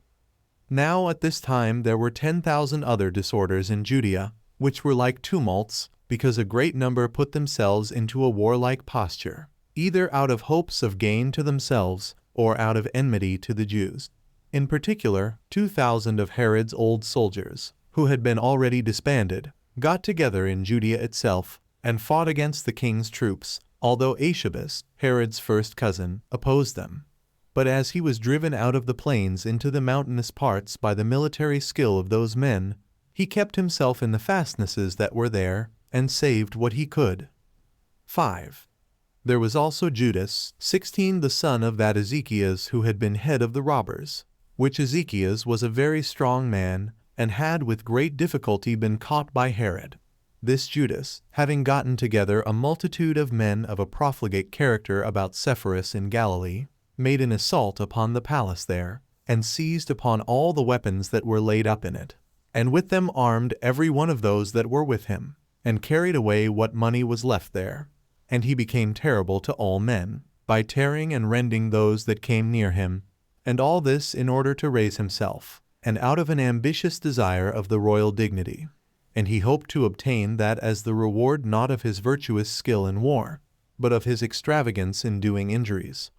6. There was also Simon, who had been a slave of Herod the king, but in other respects a comely person, of a tall and robust body. He was one that was much superior to others of his order, and had had great things committed to his care. This man was elevated at the disorderly state of things, and was so bold as to put a diadem on his head, while a certain number of the people stood by him, and by them he was declared to be a king, and thought himself more worthy of that dignity than anyone else. He burnt down the royal palace at Jericho, and plundered what was left in it. He also set fire to many other of the king's houses in several places of the country, and utterly destroyed them, and permitted those that were with him to take what was left in them for a prey. And he would have done greater things, unless care had been taken to repress him immediately. For Gratus, when he had joined himself to some Roman soldiers, took the forces he had with him, and met Simon, and after a great and a long fight, no small part of those that came from Perea, who were a disordered body of men, and fought rather in a bold than in a skillful manner, were destroyed. And although Simon had saved himself by flying away through a certain valley, yet Gratus overtook him, and cut off his head. The royal palace also at Amathus, by the river Jordan, was burnt down by a party of men that were got together, as were those belonging to Simon. And thus did a great and wild fury spread itself over the nation, because they had no king to keep the multitude in good order, and because those foreigners who came to reduce the seditious to sobriety did, on the contrary, set them more in a flame, because of the injuries they offered them, and the avaricious management of their affairs. 7. But because Athronges, a person neither eminent by the dignity of his progenitors, nor for any great wealth he was possessed of, but one that had in all respects been a shepherd only, and was not known by any body, yet because he was a tall man, and excelled others in the strength of his hands, he was so bold as to set up for king. This man thought it so sweet a thing to do more than ordinary injuries to others, that although he should be killed, he did not much care if he lost his life in so great a design. He had also 4 brethren, who were tall men themselves, and were believed to be superior to others in the strength of their hands, and thereby were encouraged to aim at great things, and thought that strength of theirs would support them in retaining the kingdom. Each of these ruled over a band of men of their own, for those that got together to them were very numerous. They were every one of them also commanders, but when they came to fight, they were subordinate to him, and fought for him, while he put a diadem about his head, and assembled a council to debate about what things should be done, and all things were done according to his pleasure. And this man retained his power a great while. He was also called king, and had nothing to hinder him from doing what he pleased. He also, as well as his brethren, slew a great many both of the Romans and of the king's forces, and managed matters with the like hatred to each of them.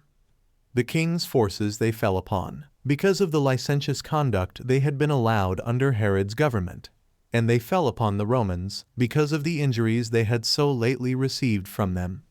But in process of time they grew more cruel to all sorts of men, nor could any one escape from one or other of these seditions, since they slew some out of the hopes of gain, and others from a mere custom of slaying men. They once attacked a company of Romans at Emmaus, who were bringing corn and weapons to the army, and fell upon Arius, the centurion, who commanded the company, and shot 40 of the best of his foot soldiers. But the rest of them were affrighted at their slaughter, and left their dead behind them, but saved themselves by the means of Gratus, who came with the king's troops that were about him to their assistance. Now these 4 brethren continued the war a long while by such sort of expeditions, and much grieved the Romans, but did their own nation also a great deal of mischief. Yet were they afterwards subdued, one of them in a fight with Gratus, another with Ptolemy. Archelaus also took the eldest of them prisoner, while the last of them was so dejected at the other's misfortune, and saw so plainly that he had no way now left to save himself, his army being worn away with sickness and continual labors, that he also delivered himself up to Archelaus, upon his promise and oath to God to preserve his life. But these things came to pass a good while afterward. 8. And now Judea was full of robberies, and as the several companies of the seditious lighted upon any one to head them, he was created a king immediately, in order to do mischief to the public. They were in some small measure indeed, and in small matters, hurtful to the Romans, but the murders they committed upon their own people lasted a long while. 9. As soon as Varus was once informed of the state of Judea by Sabinus's writing to him, he was afraid for the legion he had left there. So he took the 2 other legions, for there were 3 legions in all belonging to Syria, and 4 troops of horsemen, with the several auxiliary forces which either the kings or certain of the tetrarchs afforded him, and made what haste he could to assist those that were then besieged in Judea. He also gave order that all that were sent out for this expedition should make haste to Ptolemais. The citizens of Berytus also gave him 1,500 auxiliaries as he passed through their city. Aretas also, the king of Arabia Patria, out of his hatred to Herod, and in order to purchase the favor of the Romans, sent him no small assistance, besides their footmen and horsemen. And when he had now collected all his forces together, he committed part of them to his son, and to a friend of his, and sent them upon an expedition into Galilee, which lies in the neighborhood of Ptolemais, who made an attack upon the enemy, and put them to flight, and took Sepphoris, and made its inhabitants slaves, and burnt the city. But Varus himself pursued his march for Samaria with his whole army. Yet did not he meddle with the city of that name, because it had not at all joined with the seditious, but pitched his camp at a certain village that belonged to Ptolemy, whose name was Eris, which the Arabians burnt, out of their hatred to Herod, and out of the enmity they bore to his friends. Whence they marched to another village, whose name was Sampho, which the Arabians plundered and burnt, although it was a fortified and a strong place. And all along this march nothing escaped them, but all places were full of fire and of slaughter. Emmaus was also burnt by Varus's order after its inhabitants had deserted it, that he might avenge those that had there been destroyed. From thence he now marched to Jerusalem, whereupon those Jews whose camp lay there, and who had besieged the Roman legion, not bearing the coming of this army, left the siege imperfect. But as to the Jerusalem Jews, when Varus reproached them bitterly for what had been done, they cleared themselves of the accusation, and alleged that the conflux of the people was occasioned by the feast, that the war was not made with their approbation, but by the rashness of the strangers, while they were on the side of the Romans, and besieged together with them, rather than having any inclination to besiege them. There also came beforehand to meet Varus Joseph, the cousin german of King Herod, as also Gratus and Rufus, who brought their soldiers along with them, together with those Romans who had been besieged. But Sabinus did not come into Varus's presence, but stole out of the city privately, and went to the seaside. 10. Upon this, Varus sent a part of his army into the country, to seek out those that had been the authors of the revolt. And when they were discovered, he punished some of them that were most guilty, and some he dismissed. Now the number of those that were crucified on this account were 2,000. After which he disbanded his army, which he found no way useful to him in the affairs he came about. For they behaved themselves very disorderly, and disobeyed his orders, and what Varus desired them to do, and this out of regard to that gain which they made by the mischief they did. As for himself, when he was informed that 10,000 Jews had gotten together, he made haste to catch them. But they did not proceed so far as to fight him. But, by the advice of Josephus, they came together, and delivered themselves up to him. Hereupon Varus forgave the crime of revolting to the multitude, but sent their several commanders to Caesar, many of whom Caesar dismissed. But for the several relations of Herod who had been among these men in this war, they were the only persons whom he punished, who, without the least regard to justice, fought against their own kindred. Chapter 11. An embassage to Caesar, and how Caesar confirmed Herod's testament. 1. So when Varus had settled these affairs, and had placed the former legion at Jerusalem, he returned back to Antioch. But as for Archelaus, he had new sources of trouble come upon him at Rome, on the occasions following. For an embassage of the Jews was come to Rome, Varus having permitted the nation to send it, that they might petition for the liberty of living by their own laws. 17. Now the number of the ambassadors that were sent by the authority of the nation were 50, to which they joined above 8,000 of the Jews that were at Rome already. Hereupon Caesar assembled his friends, and the chief men among the Romans, in the temple of Apollo, 18 which he had built at a vast charge, whither the ambassadors came, and a multitude of the Jews that were there already came with them, as did also Archelaus and his friends. But as for the several kinsmen which Archelaus had, they would not join themselves with him, out of their hatred to him. And yet they thought it too gross a thing for them to assist the ambassadors against him, as supposing it would be a disgrace to them in Caesar's opinion to think of thus acting in opposition to a man of their own kindred. Philip 19 also was come hither out of Syria, by the persuasion of Varus, with this principal intention to assist his brother Archelaus. For Varus was his great friend, but still so, that if there should any change happen in the form of government, which Varus suspected there would, and if any distribution should be made on account of the number that desired the liberty of living by their own laws, that he might not be disappointed, but might have his share in it. 2. Now upon the liberty that was given to the Jewish ambassadors to speak, they who hoped to obtain a dissolution of kingly government betook themselves to accuse Herod of his iniquities. And they declared that he was indeed in name a king, but that he had taken to himself that uncontrollable authority which tyrants exercise over their subjects, and had made use of that authority for the destruction of the Jews, and did not abstain from making many innovations among them besides, according to his own inclinations.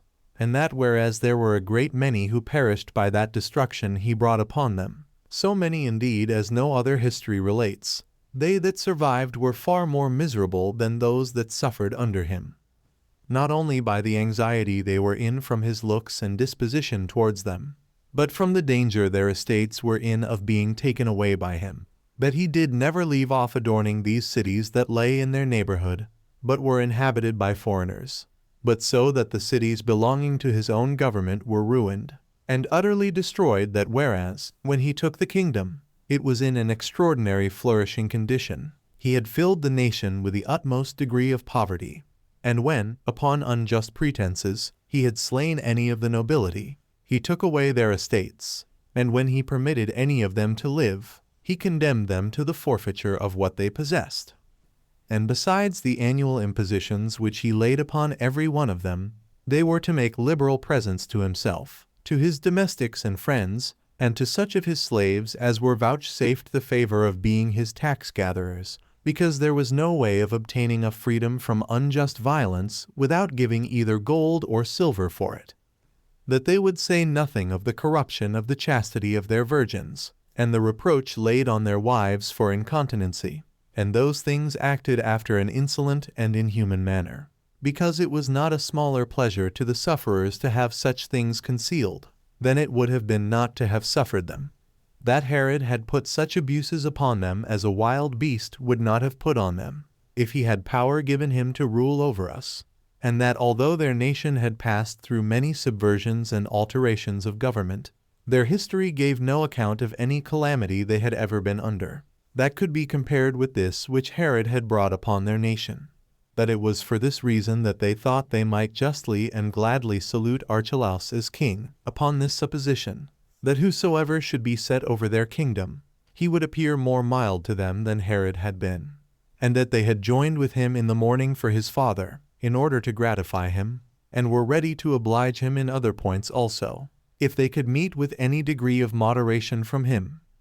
But that he seemed to be afraid lest he should not be deemed Herod's own son, and so, without any delay, he immediately let the nation understand his meaning, and this before his dominion was well established, since the power of disposing of it belonged to Caesar, who could either give it to him or not, as he pleased, that he had given a specimen of his future virtue to his subjects, and with what kind of moderation and good administration he would govern them. By that his first action, which concerned them, his own citizens, and God himself also, when he made the slaughter of 3,000 of his own countrymen at the temple.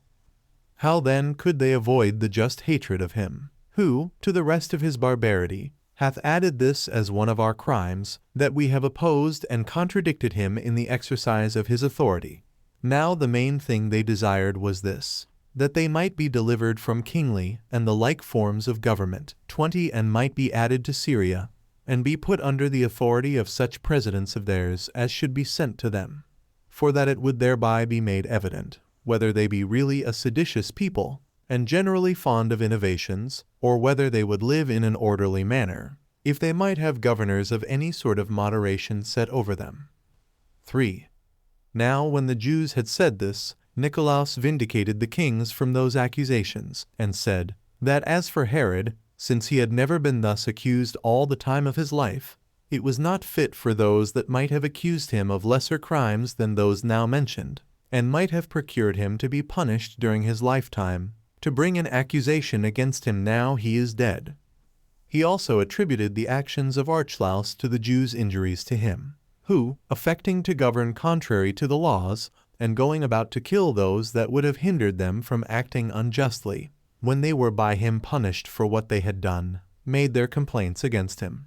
So he accused them of their attempts for innovation, and of the pleasure they took in sedition, by reason of their not having learned to submit to justice and to the laws, but still desiring to be superior in all things. This was the substance of what Nicolaus said. 4. When Caesar had heard these pleadings, he dissolved the assembly, but a few days afterwards he appointed Archelaus, not indeed to be king of the whole country, but ethnarch of the one half of that which had been subject to Herod, and promised to give him the royal dignity hereafter, if he governed his part virtuously. But as for the other half, he divided it into 2 parts, and gave it to 2 other of Herod's sons, to Philip and to Antipas, that Antipas who disputed with Archelaus for the whole kingdom. Now to him it was that Peers and Galilee paid their tribute, which amounted annually to 200 talents, 21, while Batanea, with Trachonitis, as well as Auranitis, with a certain part of what was called the house of Zenodorus, 22, paid the tribute of 100 talents to Philip. But Idumea and Judea, and the country of Samaria paid tribute to Archelaus, but had now a 4th part of that tribute taken off by the order of Caesar, who decreed them that mitigation, because they did not join in this revolt with the rest of the multitude. There were also certain of the cities which paid tribute to Archelaus, Strato's Tower and Sebast, with Joppa and Jerusalem. For as to Gaza, and Gadara, and Hippos, they were Grecian cities, which Caesar separated from his government, and added them to the province of Syria. Now the tribute money that came to Archelaus every year from his own dominions amounted to 600 talents. 5. And so much came to Herod's sons from their father's inheritance. But Salome, besides what her brother left her by his testament, which were Jamnia, and Ashdod, and Phasaelis, and 500,000 drachmae of coined silver, Caesar made her a present of a royal habitation at Askelo. In all, her revenues amounted to 60 talents by the year, and her dwelling house was within Archelaus's government. The rest also of the king's relations received what his testament allotted them. Moreover, Caesar made a present to each of Herod's 2 virgin daughters, besides what their father left them, of 250,000 drachmae of silver, and married them to Pheroras's sons. He also granted all that was bequeathed to himself to the king's sons, which was 1,500 talents, excepting a few of the vessels, which he reserved for himself, and they were acceptable to him, not so much for the great value they were of, as because they were memorials of the king to him. Chapter 13. Concerning a spurious Alexander. 1. When these affairs had been thus settled by Caesar, a certain young man, by birth a Jew, but brought up by a Roman freedman in the city Sidon, engrafted himself into the kindred of Herod by the resemblance of his countenance, which those that saw him attested to be that of Alexander, the son of Herod, whom he had slain. And this was an incitement to him to endeavor to obtain the government. So he took to him as an assistant a man of his own country, one that was well acquainted with the affairs of the palace, but, on other accounts, an ill man, and one whose nature made him capable of causing great disturbances to the public, and one that became a teacher of such a mischievous contrivance to the other, and declared himself to be Alexander, and the son of Herod, but stolen away by one of those that were sent to slay him, who, in reality, slew other men, in order to deceive the spectators, but saved both him and his brother Aristobulus. Thus was this man elated, and able to impose on those that came to him. And when he was come to Crete, he made all the Jews that came to discourse with him believe him to be Alexander. And when he had gotten much money which had been presented to him there, he passed over to Melos, where he got much more money than he had before, out of the belief they had that he was of the royal family, and their hopes that he would recover his father's principality, and reward his benefactors. So he made haste to Rome, and was conducted thither by those strangers who entertained him. He was also so fortunate, as, upon his landing at Dicearchia, to bring the Jews that were there into the same delusion, and not only other people, but also all those that had been great with Herod, or had a kindness for him, joined themselves to this man as to their king. The cause of it was this, that men were glad of his pretenses, which were seconded by the likeness of his countenance, which made those that had been acquainted with Alexander strongly to believe that he was no other, but the very same person, which they also confirmed to others by oath. Insomuch that when the report went about him that he was coming to Rome, the whole multitude of the Jews that were there went out to meet him, ascribing it to divine providence that he has so unexpectedly escaped, and being very joyful on account of his mother's family. And when he was come, he was carried in a royal litter through the streets, and all the ornaments about him were such as kings are adorned withal, and this was at the expense of those that entertained him. The multitude also flocked about him greatly, and made mighty acclamations to him, and nothing was omitted which could be thought suitable to such as had been so unexpectedly preserved. 2. When this thing was told Caesar, he did not believe it, because Herod was not easily to be imposed upon in such affairs as were of great concern to him. Yet, having some suspicion it might be so, he sent one Celadus, a freedman of his, and one that had conversed with the young men themselves, and bade him bring Alexander into his presence. So he brought him, being no more accurate in judging about him than the rest of the multitude. Yet did not he deceive Caesar, for although there was a resemblance between him and Alexander, yet was it not so exact as to impose on such as were prudent in discerning. For this spurious Alexander had his hands rough, by the labors he had been put to, and instead of that softness of body which the other had, and this as derived from his delicate and generous education, this man, for the contrary reason, had a rugged body. When, therefore, Caesar saw how the master and the scholar agreed in this lying story, and in a bold way of talking, he inquired about Aristobulus, and asked what became of him who it seems was stolen away together with him, and for what reason it was that he did not come along with him, and endeavor to recover that dominion which was due to his high birth also. And when he said that he had been left in the Isle of Crete,